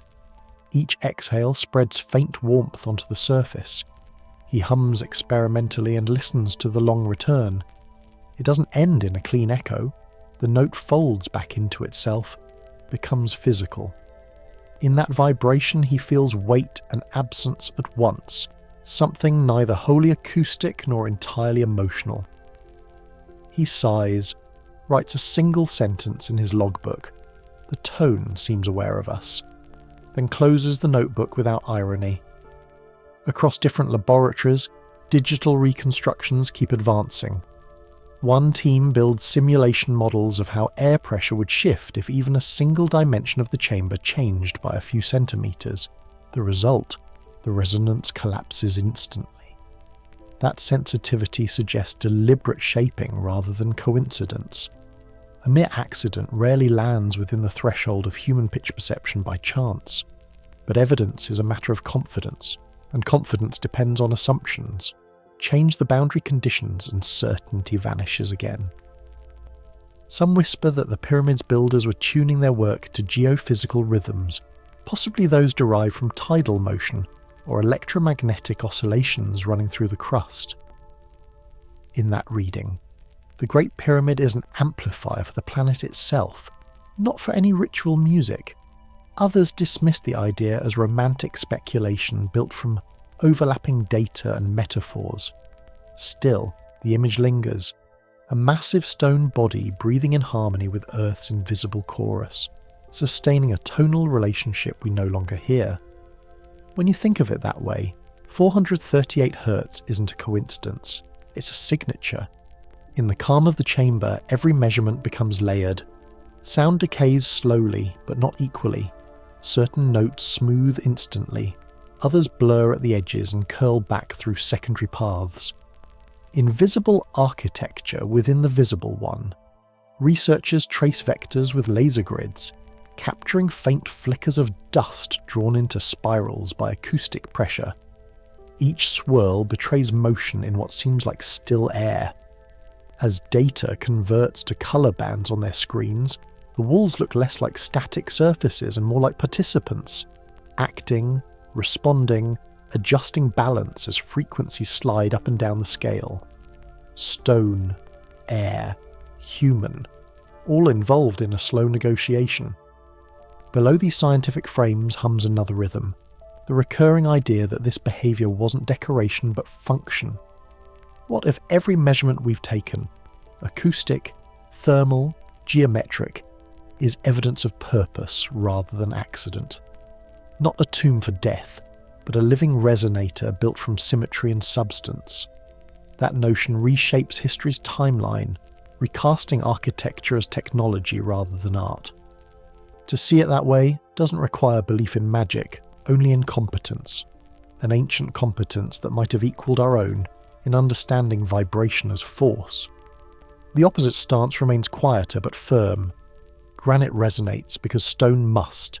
Heat maps register variation because the desert breathes temperature like lungs. No secret batteries, no frequencies tuned to Earth's pulse, only human ingenuity balanced on natural law. In that simplicity, some find the deeper wonder that artisans 5,000 years ago could carve surfaces so sharply that unintentional acoustics appear intentional. Precision itself becomes the marvel. Whichever view one takes, the vibration refuses to vanish into silence. it reverberates through every hypothesis that follows. By the end of each testing night, when the technicians shut down equipment and close the massive granite portcullis that seals the passage, the sound of their own movement settles into a long, low ring. In that lull, the pyramid seems to breathe again, layers of resonance folding across each other like tides over sandbars. Outside, the desert cools and the stars press their quiet static upon the plateau. Inside, a chamber holds a tone near A, neither dying nor constant, a frequency that has travelled through 5 millennia without needing ears to hear it. If architecture can carry a note for that long, it turns our definition of design inside out. Walls may not only shelter but also speak. Support beams might serve as tuning forks for the planet's more subtle rhythms. Whether by accident or intention, the Great Pyramid proves that vibration can endure where inscription crumbles. Ancient builders, working without copper saws worthy of quartz, built something that answers when called at 438 Hz, firm, continuous, and unceasing. And through that tone, still hidden behind the granite walls, the next line of inquiry begins to hum quietly toward the present. A low hum rolls through the workshop, a note between sound and electricity. On the table sits a small pyramid no bigger than a suitcase, its faces lined with quartz sheets and limestone panels. From a distance, it looks decorative. Clean edges, pale shimmer, geometry too exact to seem handmade. But up close, the air wavers faintly, and tiny voltmeters fixed along the corners flicker like insects caught in a rhythm. A laboratory lamp burns low behind it, throwing patterned light through the quartz. The glow hits the ceiling in pyramid-shaped echoes. Christopher Dunn and Joe Parr work quietly at the bench. One adjusts the frequency generator, the other tightens a copper coil no thicker than a pencil lead. The hum sharpens from a dull drone to a pure tone, and thread-like shadows move across their instruments as the amplitude rises. Neither man speaks. They watch a monitor that graphs the magnetic field around the miniature structure, a thin green line climbing, faltering, then pulsing unpredictably as the sound increases. The effect is small but repeatable. The pyramid itself stays silent, yet the data moves as if the stone is listening. Each component is simple. A few pipes to channel vibration through a controlled cavity, quartz sheets chosen for their piezoelectric potential, and ordinary insulation between layers. The model is no more complex than a garden fountain or a student's radio kit. There are no secret chambers or hidden wires. And yet, as sound frequencies travel through the quartz, a measurable charge accumulates at the edges, strongest near the apex. Sensors pick up magnetic fluctuations that vanish when the resonance stops. What emerges isn't electricity usable for power. It's more like a tremor of order, appearing briefly inside chaos. Dunn takes notes in block handwriting while Parr marks timestamps in seconds. They test one frequency after another. At 120 Hz, nothing. At 250, minor shift. Around 440, the same frequency found deep in the King's chamber. The instruments blink again, a faint voltage rising from base to tip. The readings are tiny, invisible without the sensors, but consistent enough to suggest that geometry itself is doing something measurable. Parr leans close to the probe, squinting toward the data trace as if sight alone could decipher vibration. The air smells faintly of warmed stone and metal. When the sound generator cuts off, the workshop sinks back into quiet, and the numbers drop to 0. The idea isn't to build a power source. They're chasing correlation, geometry, vibration, and charge. If stone under pressure can create voltage, if sound can amplify that effect through resonance, then the old builders might have found ways to work with forces that modern design usually ignores. Not to replace electricity, but to tune the environment around it. Skeptics often call these tabletop pyramids curiosities. They point out that small charges appear in many materials exposed to vibration, and that ambient fields from nearby electronics can create false signals. Indeed, the workshop is full of potential interference. Laptops, light sources, even the building's own wiring. The critics are right to ask for repeatable control tests, and Dunn and Parr treat every data point with that caution. Still, their instruments record something that refuses to flatten into noise, specific frequencies producing consistent reactions inside shapes programmed by ancient design ratios. The pair aren't mystics. Dunn's training is in precision engineering, Parr's in physics. They approach the project as technicians exploring an unfinished patent history, where the oldest experiments were carved into limestone instead of written down. There's a strange poetry in it. Men in the modern era building their own obelisks at 1/10th scale, using sound instead of sweat to see if the formula still works. When frequencies hit the resonant note of the chamber, the models seem to answer, subtle, measurable, and stubbornly real. They alter the orientation, aligning the base north-south, and watch how the field shifts. At one angle, the readings fade, at another, they spike briefly. Whether coincidence or coupling to Earth's magnetic field, the change suggests sensitivity to alignment. The pyramidal form isn't only shape, it's direction, slope, ratio. A misplaced centimetre changes the tune. The exactness required mirrors the precision found in ancient construction, where whole walls deviate less than 1 arc-minute from true north, and interiors maintain parallel planes as smooth as milled aluminum.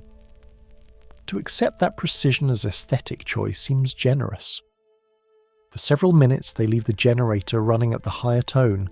The instruments begin to register rhythmic patterns of field intensity, slow rises and falls that no random drift explains neatly.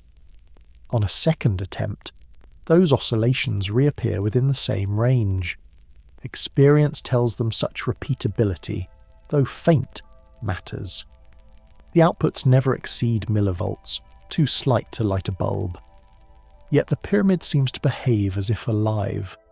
Awaken it with sound, and it reacts. Let the tone die, and the charge collapses into quiet. Outside, night holds the industrial park in its silver glow. The glass of the workshop door vibrates faintly with the same pitch, though no one hears it consciously. When Dunn adjusts the amplitude, the edges of the quartz plates shimmer, scattering light into thin rainbows. The surface breathes with interference colours, like oil on water. Parr notes that the pattern stabilises when the coil's current steadies, suggesting a link between mechanical stress and optical change. They've built dozens of versions over the years, some large enough to walk inside, others small enough to fit on a desktop. All respond to sound, none behave randomly. Critics counter that similar voltage surges show up in laboratory glassware under sonic vibration, and that the geometry's influence remains unproven. They remind the team that correlation is not causation, that a room full of sensitive devices can conjure illusions of data from stray electromagnetic hiss. No one disputes those warnings. But then, ancient precision itself seemed illusionary until measured by laser, the kind of precision that engineers today can reproduce only with machine guidance. Somewhere between coincidence and control lies the zone where mystery survives. Each experiment ends the same way. They shut the generator down and wait out the dying note until even the metal shelves stop trembling. The air feels denser afterward, like a room after thunder. The small pyramid cools, temperature dropping by 0.5 degree as the quartz relaxes. Parr runs a finger along the edge where the sensors cling with adhesive tape. No heat, no spark. The voltmeter rids silence. He scribbles a single number, and a faint smile passes between them. Not triumph, but a sense of proximity, as though they've brushed against an old reason. Supporters suggest that ancient engineers might have discovered this interplay through observation, cutting stone, hearing pitch changes, noting charge effects in stormlit quarries. Over centuries, those clues could have evolved into a practical tradition blending acoustics and architecture. The grand pyramids would then stand not as crude tests of muscle, but refined experiments in harmonics, their walls turning low frequencies into measurable tension and charge. Dunn and Parr never claim proof. They only show that stone, under the right vibrations, behaves less like rock and more like a living circuit.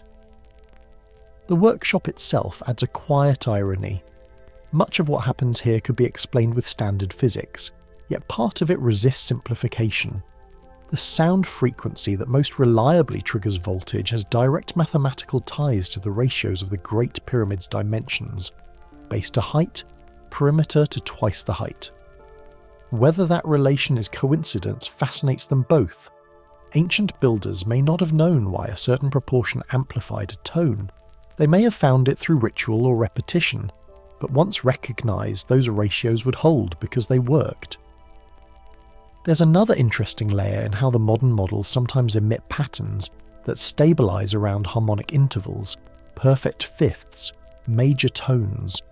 If geometry were purely structural, one would expect random responses. But this musical consistency hints that the physical arrangement channels vibration toward ordered resonance. It's an elegant possibility. Architecture as instrument. The stone itself humming back the blueprint it obeys. The frequencies don't produce usable current, but they shape fields, subtle and real enough to move a compass needle when sustained. Dunn measures the deflection with quiet amusement. As the test winds down, the laptop screen glows with graphs that look like heartbeats, small rhythmic spikes against a level baseline. The data will be analysed later compared to hundreds of earlier runs. Patterns matter more than numbers. Each experiment becomes another verse in a long argument between certainty and curiosity, between what science can measure and what experience hints at. The engineers know their results won't overturn physics, yet the pyramid's pulse keeps drawing them back. Something in that hum presses beyond explanation into sensation. Others dismiss this pursuit as nostalgia dressed in circuits. They say it seeks magic where none exists, turning random vibration into spiritual metaphor. Perhaps. Yet every technological leap has begun with anomalies. A compass twitching where magnetic theory falls short. A crystal crackling with unseen charge. The point isn't to prove myth, but to investigate the places where data stutters into mystery. For Dunn and Parr, that borderland feels like the oldest laboratory on Earth, one where formula and geometry first collided in stone. After hours of testing, the lights dim and silence closes around the model. The faint ozone smell of charged quartz hangs in the air a moment longer before dissipating. The engineers pack away the sensors, wrap the cables, and leave the small pyramid standing in the dark. Even inert, it holds presence, a miniature echo of Egypt's monoliths, static yet suggestive, as though waiting for a tone to wake it again. Perhaps that's the real achievement of these modern experiments. Not energy in the literal sense, but energy of attention, forcing us to notice how structure alone can direct vibration. When limestone meets quartz and the right geometry stands between them, something subtle happens. Charge, field, pattern, response, small, measurable and fleeting, yet enough to suggest that ancient builders may have been experimenting not only with form and weight, but with resonance itself.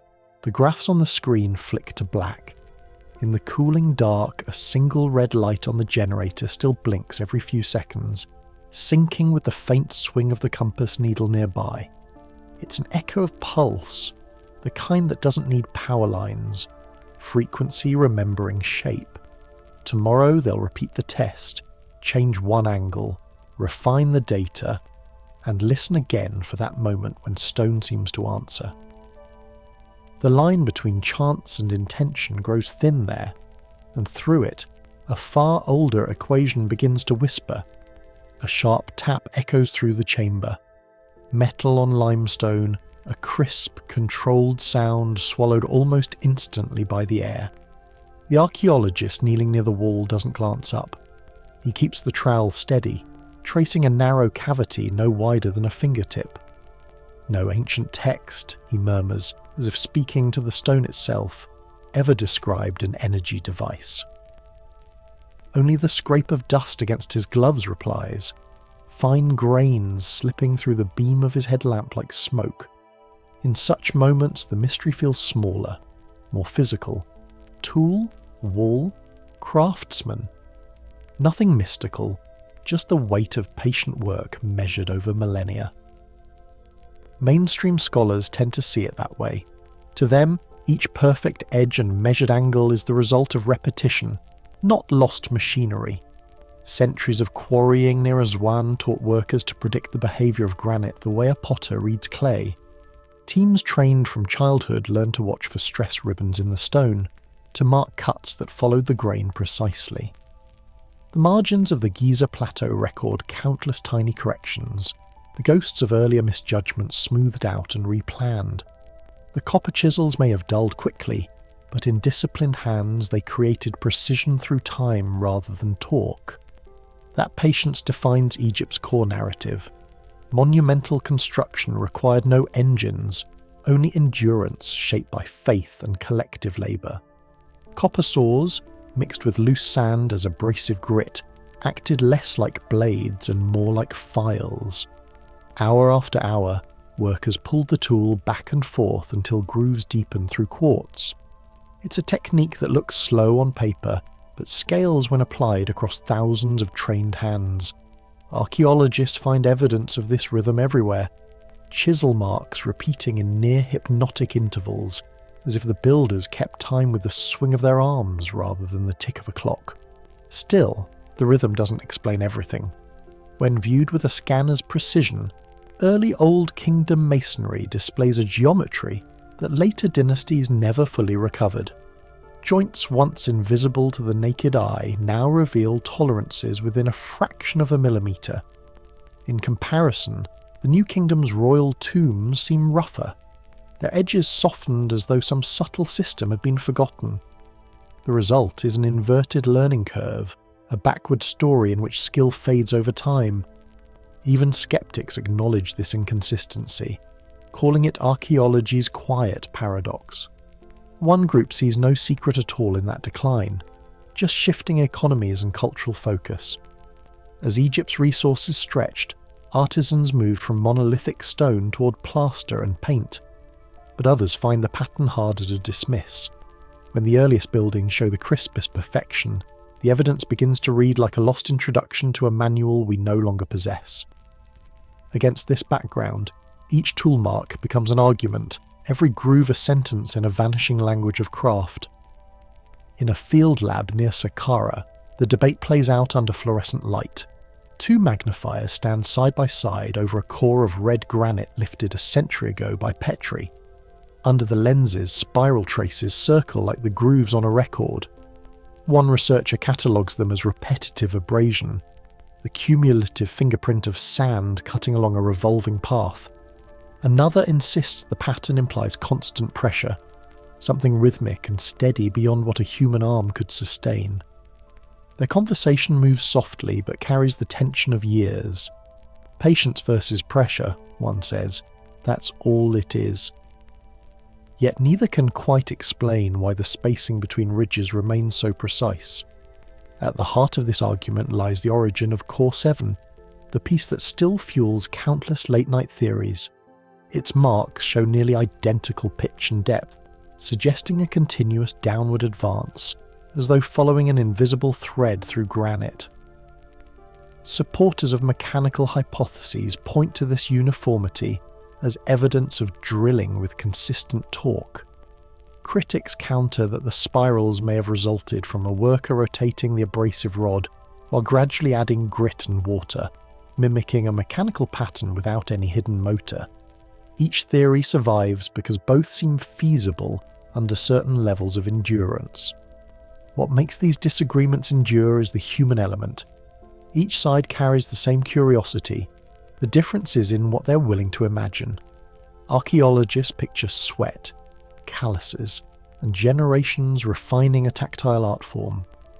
Engineers picture leverage, resonance, and perhaps a lost branch of applied physics. Both interpretations sprout from the same data: copper fragments, sand residues, measured grooves. The conflict isn't about evidence, but about thresholds of belief. How far one stretches craftsmanship before calling it technology. There's another layer few mention aloud. Even among Egyptologists, some admit a quiet awe before the earliest monuments. They'll run a finger along the unbroken edge of the Great Pyramid's casing stone and whisper that they've never seen anything quite like it. No mystical claim, just an admission that the scale of competence remains humbling. To stand before such work is to confront patience, measured not in years but in lifetimes. The wonder lies in realizing that people, possibly with simpler tools, achieved results many modern builders would hesitate to promise. And yet the counterpoint lingers. Absence of proof is not proof of absence. The fact that no inscription outlines lost machinery doesn't entirely erase the possibility that different methods existed, undocumented because they were common knowledge. The written record of Egypt is rich in rituals but sparse in engineering commentary. Hardly any text describes mortar mixtures or lifting systems in detail.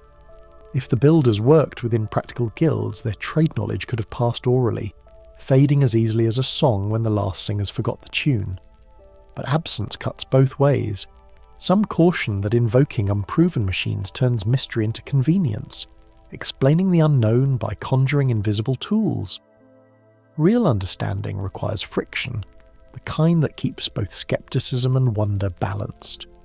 Critics counter that hypotheses should rest on evidence, not the romance of impossibility.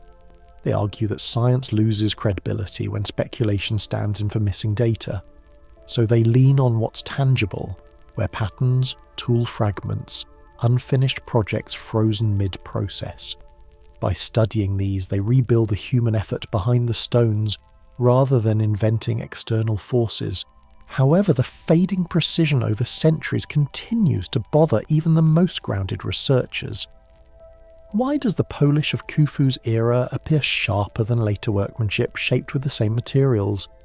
Some whisper about elevated guild standards under royal decree, others about temporary experimentation with alloys lost to corrosion, but none can offer a definitive mechanism.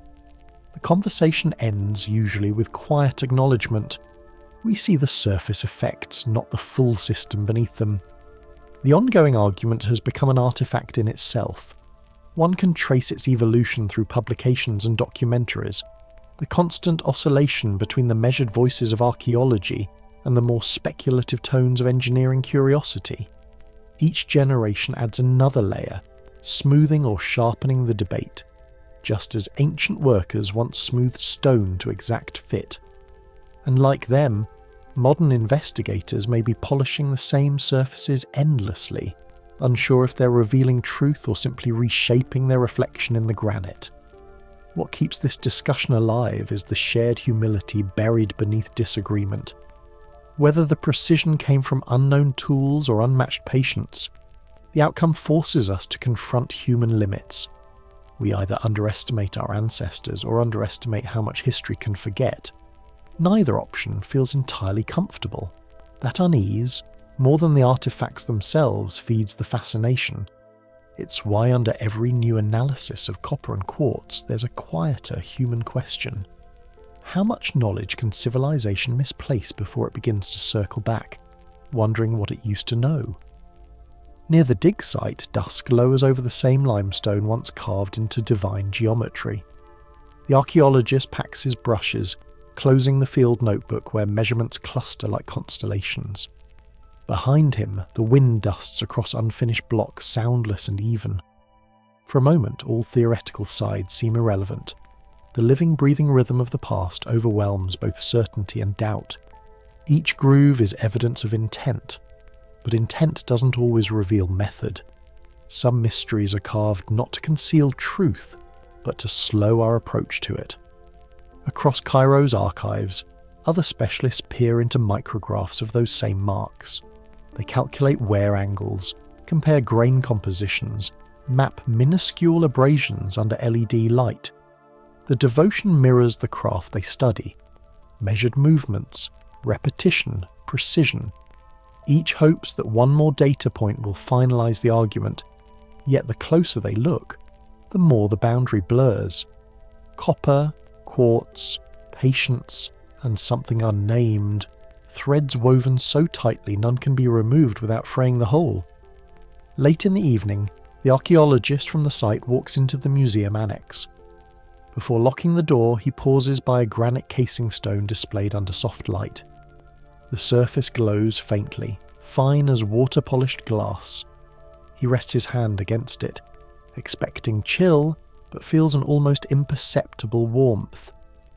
Perhaps it's only the stone holding heat from the lamps, yet it feels alive under his palm. That small sensation encapsulates the entire argument. What seems mechanical may only be human persistence taking its own strange form. Scholars will continue comparing spiral cores and chisel marks, confident that steady abrasion explains the patterns. Engineers will continue questioning whether steady human abrasion can truly match the uniform feed rates seen in those ancient samples. The truth may sit somewhere in the shared respect both camps hold for precision itself. Whether achieved through lost technique or timeless discipline, the outcome remains the same: monuments that still defy the simplicity of their supposed tools. So the conversation endures, balance between science and possibility. In the flickering light of excavation tents, theories exchange places like shadows, mechanical precision or human mastery. Neither side concedes, and that stubborn uncertainty is perhaps the most telling discovery of all. Misunderstanding itself has become the artifact, carved invisibly between word and stone. The night air cools across the plateau, and somewhere beyond the dust of centuries another kind of resonance waits. An echo not of machines but of minds, calling toward the next experiment, the next spark of curiosity, where Tesla's frequencies and granite grooves may one day meet. Violet arcs bloom across copper spirals, bright against the dark of a laboratory that smells faintly of ozone. Each pulse throws looping shadows onto the walls, outlines that twist like moving hieroglyphs before fading back into blue dimness. The coils hum in a steady rhythm, a sound halfway between thunder held at a distance and the deep roll of the sea under ice. In that glow, a man stands motionless, palm lifted toward the air as static tickles his fingers. The world outside sleeps. Inside, energy leaps from metal to air as though testing the limits of its leash. Nikola Tesla called these experiments communion with the Earth itself. In the thin mountain air of Colorado Springs, he built a tower meant to send power not through wires, but through the planet's skin, pulses that would rise through the ionosphere and return like tides. His goal wasn't the spark, but the wave, a standing resonance that could bridge continents. Journal notes describe him pacing through cables and glass bulbs at midnight, eyes bright from the afterflash. Modern engineers see the scene differently. A brilliant mind chasing the dream of wireless global energy, dismantled by electrical noise, ruined finances, and a world not yet ready to understand him. The language of his machines was shaped in copper, coil, and measured frequency. Yet hidden inside that experiment is a riddle that echoes far older frameworks. Limestone and granite, conductor and insulator. The same polarity found in the Great Pyramid's layered structure. Some whisper that Tesla's intuition, to tune with the Earth rather than dominate it, mirrors the reasoning of builders thousands of years before him. Copper veins in the desert plateau, water channels beneath bedrock, chambers crafted at harmonic ratios. In both cases, materials were selected not only for endurance, but for how they carried energy. Supporters suggest that what Tesla sought to do with electricity, the ancients explored through resonance, a subtler wave, with stone as transceiver instead of wire. Inside his lab, the coils amplified voltage. Inside a pyramid, sound amplified vibration. Both depended on the same principle, that every material has a native frequency at which it begins to move. To the untrained ear, the whisper of low hertz is silence. To those who live with it, the world itself seems to tremble slightly. Modern acoustics labs have picked up the thread in quieter rooms. In one, a water droplet hovers between twin speakers. Ultrasonic waves hold it steady, and then patterns bloom across its surface. Hexagons, spirals, maps that shift shape as pitch changes. The scientist adjusts the frequency, and the droplet flattens into a perfect circle, then folds into a flower of identical petals. This field of research, called cymatics, shows that sound doesn't just pass through matter, it organises it. And those geometric forms caught on camera today resemble floor plans carved in temples half a world away. Concentric halls, star-shaped vaults, grids that seem tuned rather than drawn. In one corner of a European museum, a conservator leans over a clay jar. The air hums almost imperceptibly as focused sound dislodges centuries of algae and dust. No brush touches the surface. Ultrasonic energy alone removes the layer, molecule by molecule. It's gentle enough to spare paint, but strong enough to lift rust from bronze. The technician adjusts the dial and listens for a slight rise in pitch, the indicator that the resonance is optimal. The method, sound doing the work of a hand, feels like a small echo of those who might once have used vibration to carve or align stone. In another lab, beams of laser light trace across fragments of ancient carvings. Interferometry, the process is called. Two identical lasers aimed at a surface. Their overlapping waves measuring motion far smaller than the width of a hair. The results show that certain engraved walls subtly vibrate when exposed to low frequencies between 50 and 110 Hz, the same range produced by human voices in chanting. Some archaeologists note how temple halls seem to respond when groups sing, the air thick with sympathetic tone. Whether symbolic or functional, these frequencies match ritual ranges preserved in song long after their material purpose faded. There's also a thread of research running east, through chilly Russian nights, where pyramid-shaped structures dot isolated plains. Some built them as artistic statements, others as controlled experiments in shape-field interaction. Instruments placed near their peaks record light electrical concentration several times higher than ground level. Inside, magnetometers detect fluctuations that ripple like slow heartbeats. Critics argue these readings are local weather noise, yet engineers studying the data find it too rhythmic for chaos, cycling with the spin of the Earth itself. The pyramid, it seems, gathers and sharpens, not enough to power a bulb, but enough to be measured. Energy, whether electrical, acoustic or mechanical, has one habit. It changes frequency rather than disappearing. Tesla spoke of this often. He saw lightning as conversion, potential reborn through vibration. In that sense, the desert monuments fit within the same principle. Granite compresses and charges, limestone dampens and releases. Between them, vibration travels like electricity through layered coils. It's not proof of an ancient generator, only that design may have mirrored the logic later written in Tesla's blueprints. Critics counter that such parallels risk romanticizing coincidence. The human mind, adept at pattern finding, may connect spirals in stone to spirals in copper, missing the centuries of separate invention. Yet even those critics agree the alignment is striking. The pyramid's base sits upon conductive groundwater. Tesla grounded his coil into moist earth to strengthen transmission. Both rely on the relationship between resonance and density. When the scientist tuned a coil too high, his laboratory lights flared beyond control.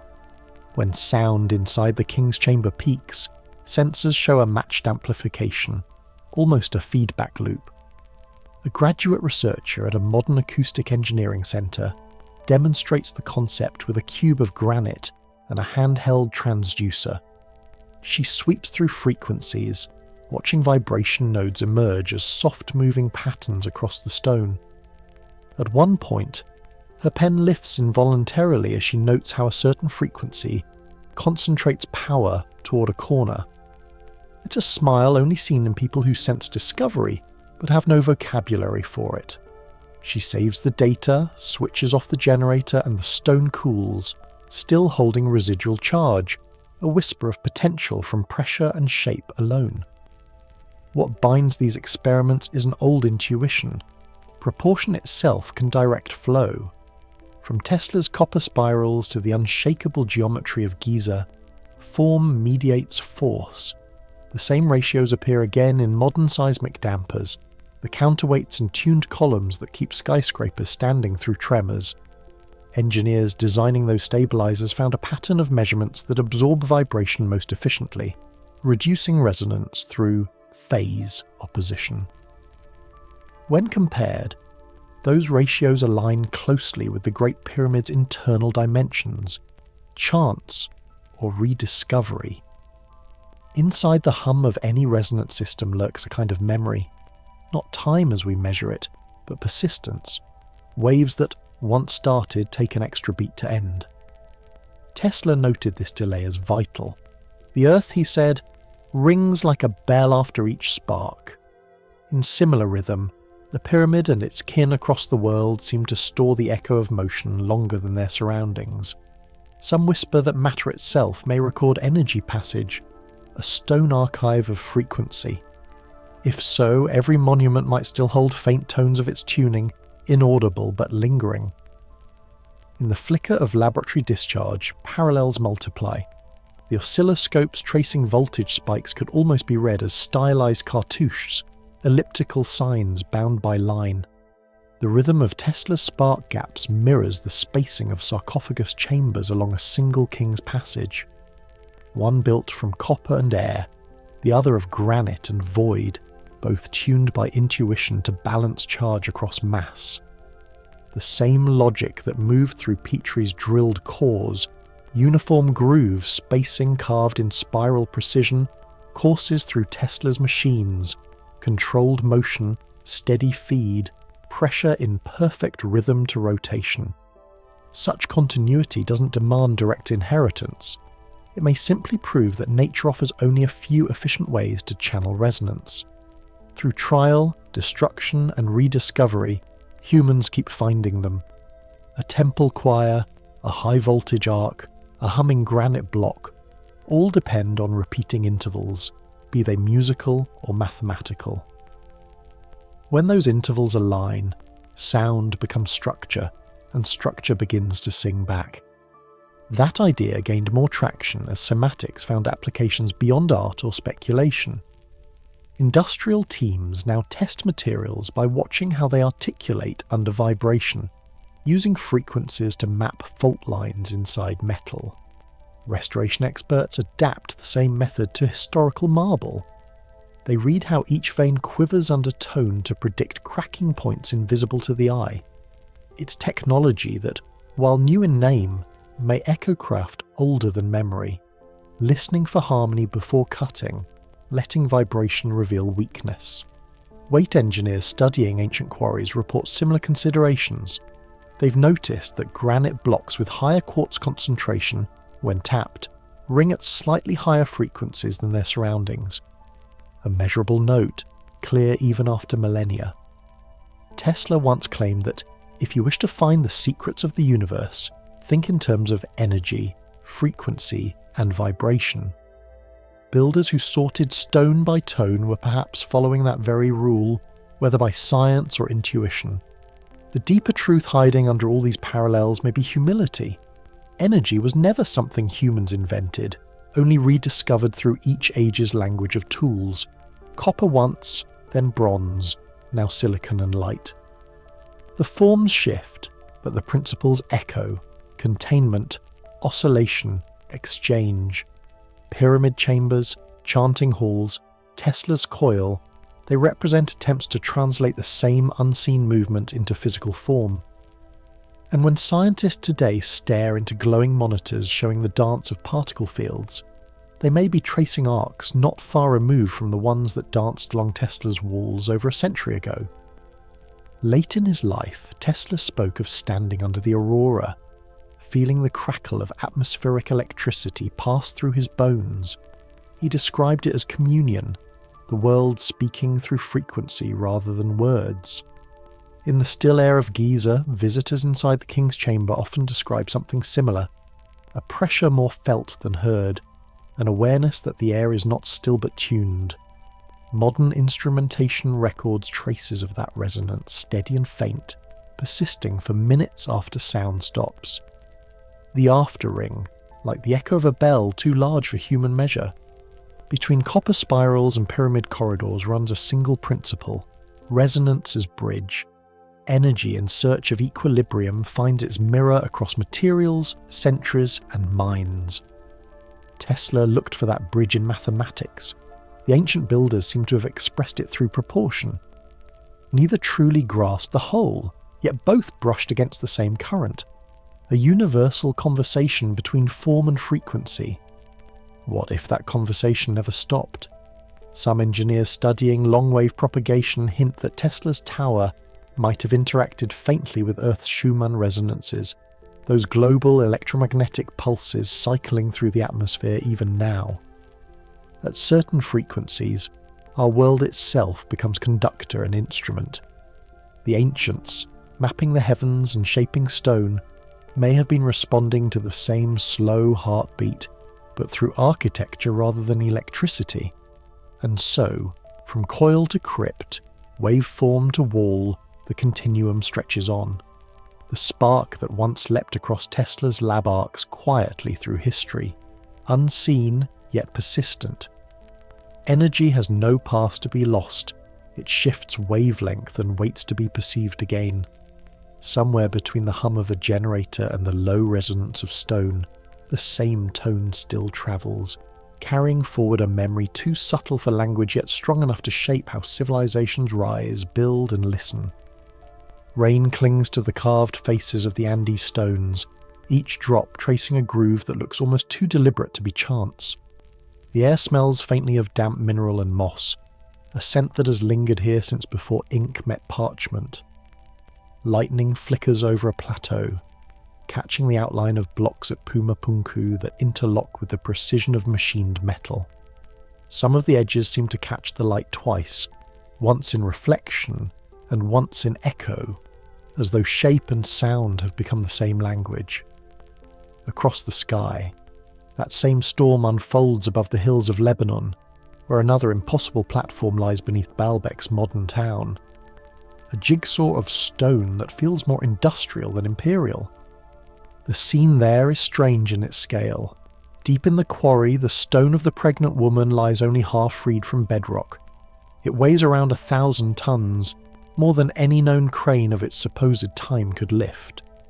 A little further away, another monolith rests in a trench, the third stone, closer to 1,600 tons. Its surface is surprisingly crisp, as if someone folded the cliff like paper. The marks along its edges are straight, unwavering, and stop sharply where a corner begins. Engineers centuries later would name those tool traces draft angles, a detail no stonemason should care about, unless they'd been designing with precision. The air down there tastes of rust and dust, yet the geometry feels clinical. Some whisper that these stones were never meant for temples at all, but for something closer to machinery. Far to the southwest, that same clarity repeats in a different dialect of stone. At Pumapunku, fragments of diorite and andesite lie scattered like components of a dismantled device. Each block carries right angles truer than what soft copper or hammers could achieve. Even the slots seem regulated. Variable depths cut at constant intervals, the kind of repetition that today would demand a jig or guide. When sunlight moves over them, their shadows fall in measured steps, each groove casting a miniature rhythm across the ground. Visitors often run their fingers along those edges, feeling texture give way to an unnatural flatness. One researcher once pressed modelling clay into a cut, then peeled it back to reveal tooling grooves so consistent they could almost be read like barcodes. Across the sea in Ireland, older stones hum under rain. Locals call them singing stones, though the sound is more felt than heard, a kind of trembling thrown into the bones of anyone standing too near. Tests show that when struck they emit tones measurable at distinct frequencies, as though tuned on purpose. Shepherds still lean against them for warmth, unaware that vibration hums faintly under their coats. Some anthropologists argue that the ringing comes from specific mineral compositions. Others say it implies intent, a sign that the stones were not just selected but selected for their acoustic properties.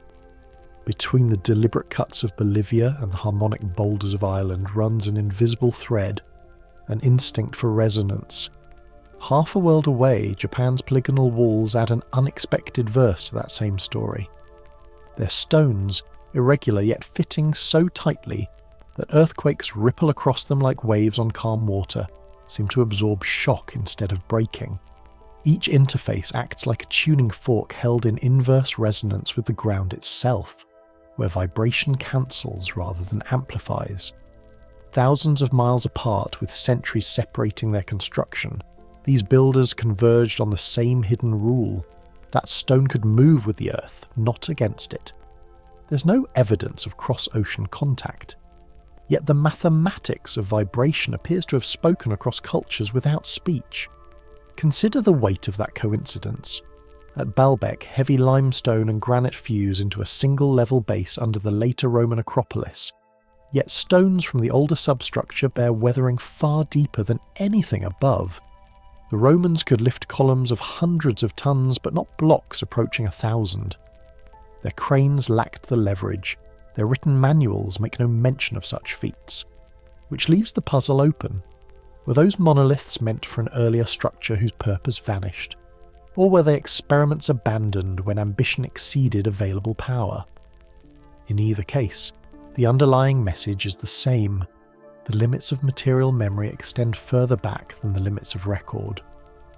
Walking through Puma Punku just before dusk, a visitor can feel the temperature difference between uncut stone and polished cut faces. Heat slides off the smoother sections faster, forming a faint pattern, as if the shapes were meant to channel not just light but temperature itself. At night, condensation pools along the same lines, gathering moisture in geometric seams. Some supporters suggest that water once played across these channels like a conductor in a hidden circuit. Each site, Lebanon, Bolivia, Ireland, Japan, holds that union of matter and motion. It almost feels rehearsed, as though the entire planet once shared a single building manual, written not in words but in demonstration. If such an instruction ever existed, time concealed it well.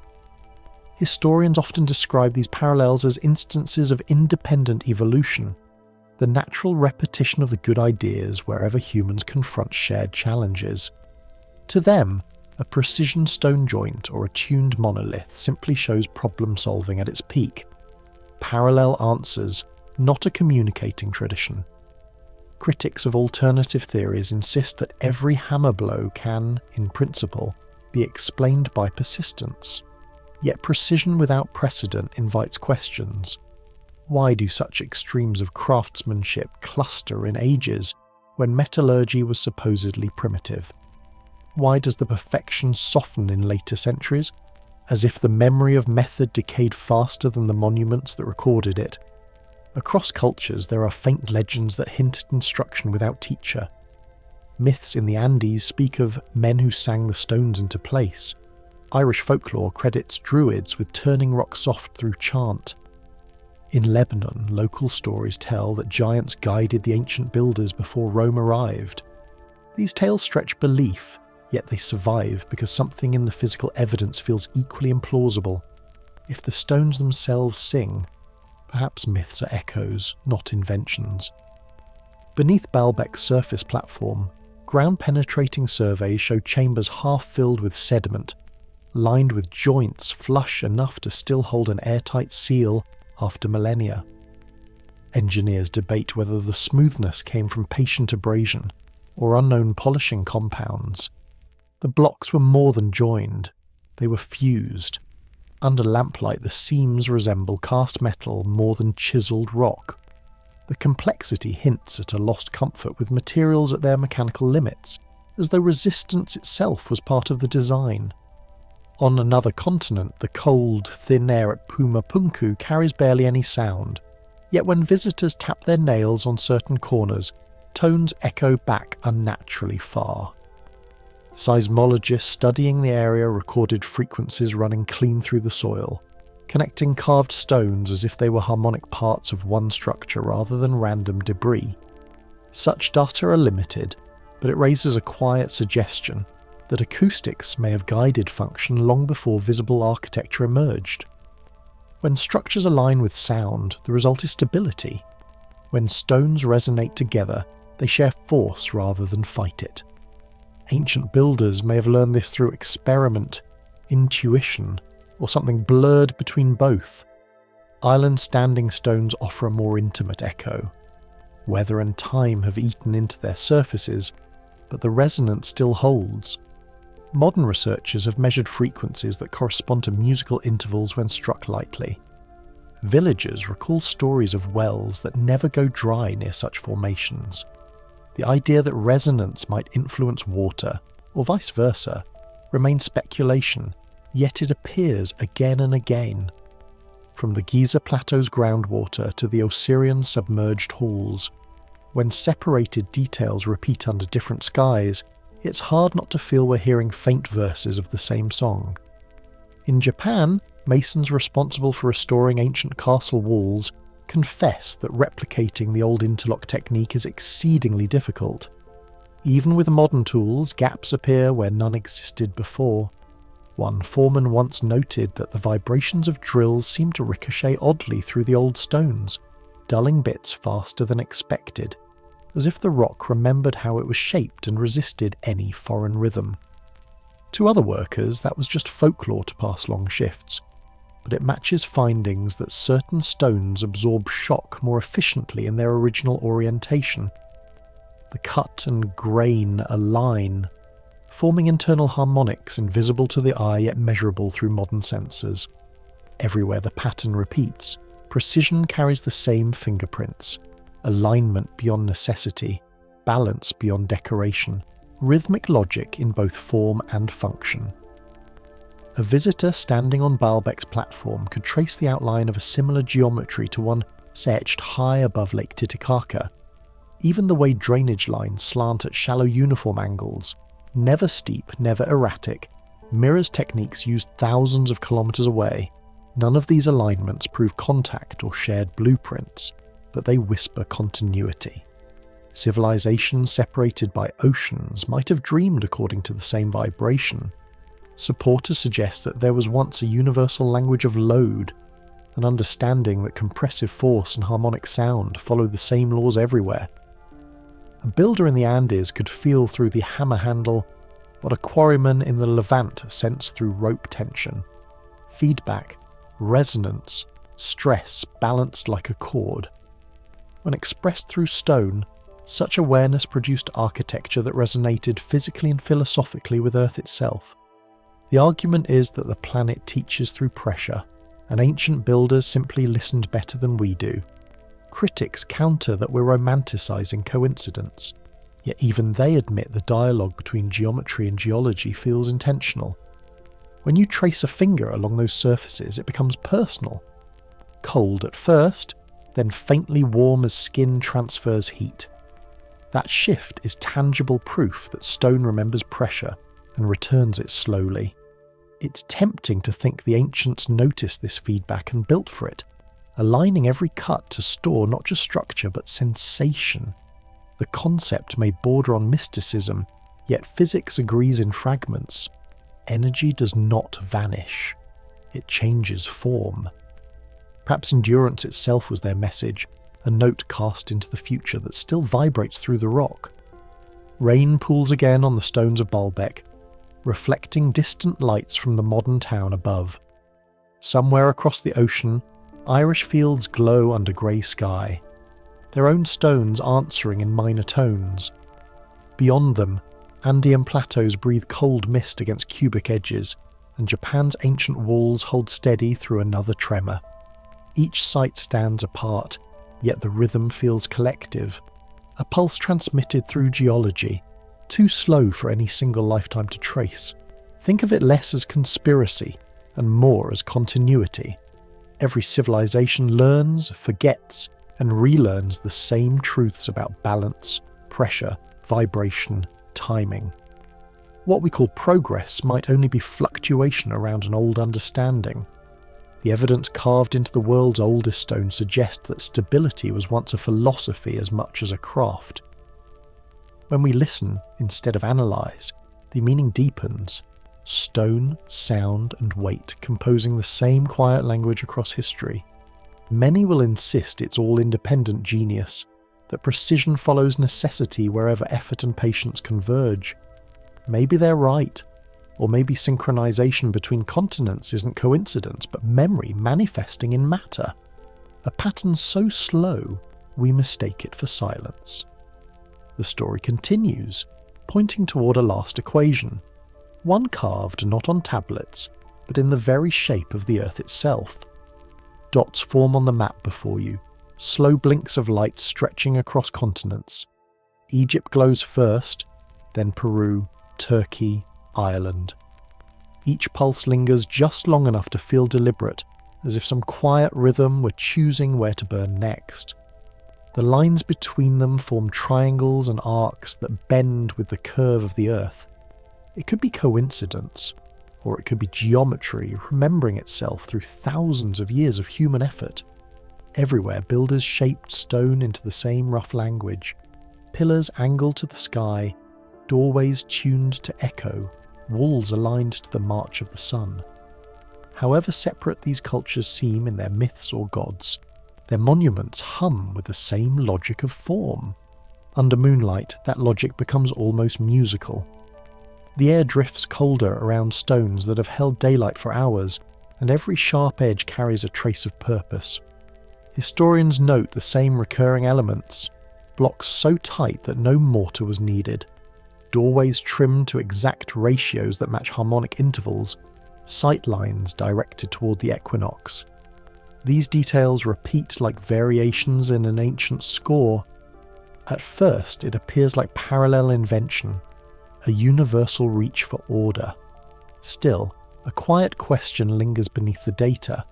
If skill and patience alone can explain it all, why do the mathematical relationships recur so precisely across civilizations that never documented one another? Mainstream archaeology reminds us that the simplest answer often holds. Cultures facing similar physical constraints tend to solve them in similar ways. A pyramid or a stepped platform is stable because its weight distributes downward evenly. It survives wind, erosion, and time in a way fragile towers do not. The symmetry of a temple might arise naturally from humanity's instinct for balance. Precision, then, becomes not magic, but measurement refined by repetition. And yet, when these similarities appear alongside alignments to stars or fault lines, the boundary between coincidence and connection thins to little more than a breath. Supporters of a broader link draw maps over maps. They trace invisible currents, telluric lines, magnetic flows, and geomagnetic nodes, claiming that major temple sites cluster where these currents cross. Giza, Machu Picchu, Delphi, and Angkor fall close to these intersections. Critics counter that such mapping is subjective, born from digital overlays and wishful eyes tracing pattern into chaos. Still, even skeptics admit that ancient builders often chose sites above underground water channels or in places where strange electrical measurements occur. Whether symbolic or practical, these choices show an awareness of landscape that seems to listen before it builds. At Göbekli Tepe in southeastern Turkey, the earliest known monumental site, circles of carved pillars stand 12,000 years old. Each is positioned to face a slightly different horizon mark, as if recording the shifting sky over generations. Thousands of miles east at Angkor in Cambodia, corridors map starfields in stone, the same logic of heaven mirrored on earth. At both sites, the designs give voice to rhythm rather than narrative. They speak in repetition, proportion, harmonic spacing. Across epochs, across oceans, the same geometry emerges like instinct rising through time. The more researchers overlay these maps, the more threads appear.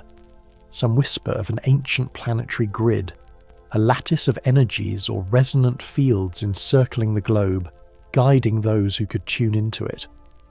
This idea, though largely dismissed in academic circles, persists because it explains what data alone cannot.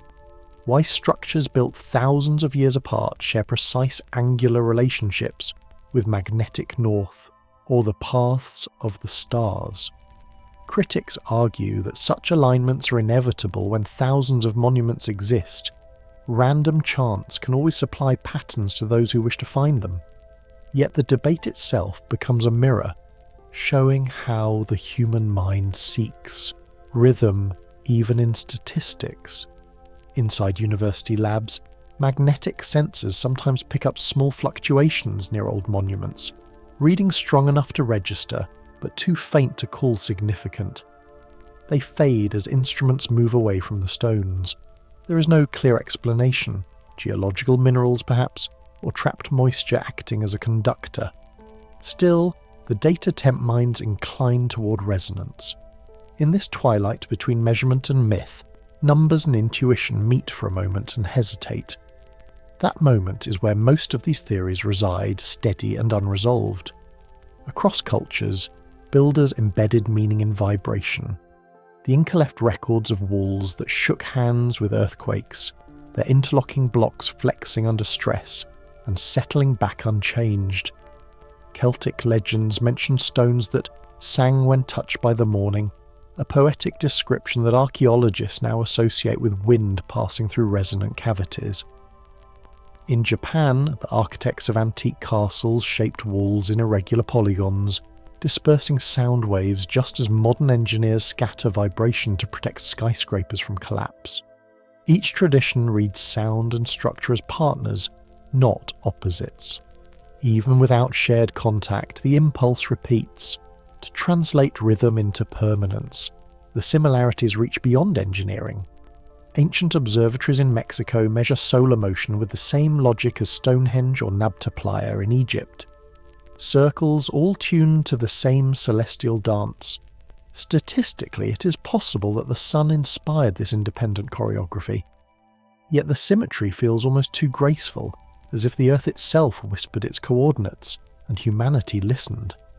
Some builders might have recognized patterns by intuition alone. Over centuries they learned what resonated, the frequencies that settled dust, that calmed storms in chambers, that made crops sprout when rituals matched season and sound. Whether magic or early physics, this shared curiosity anchors human history more deeply than any invention. Archaeologists often caution that patterns do not prove connection. The repetition of forms can result from necessity. Gravity and weather guiding design choices more strongly than myth. Still, when the same measurements and angles appear in cultures far removed by both time and space, it stirs quiet wonder. No reliable evidence supports direct contact between Egypt and Peru, yet their monuments lean on almost identical geometric ratios. That agreement across millennia leaves two possibilities. Knowledge travelled invisibly, or humanity's instinct for structure follows rules deeper than ancestry. This argument divides dinner tables of scholars and enthusiasts alike. One camp insists that these echoes belong entirely to human creativity, evolving from nothing but practice and observation.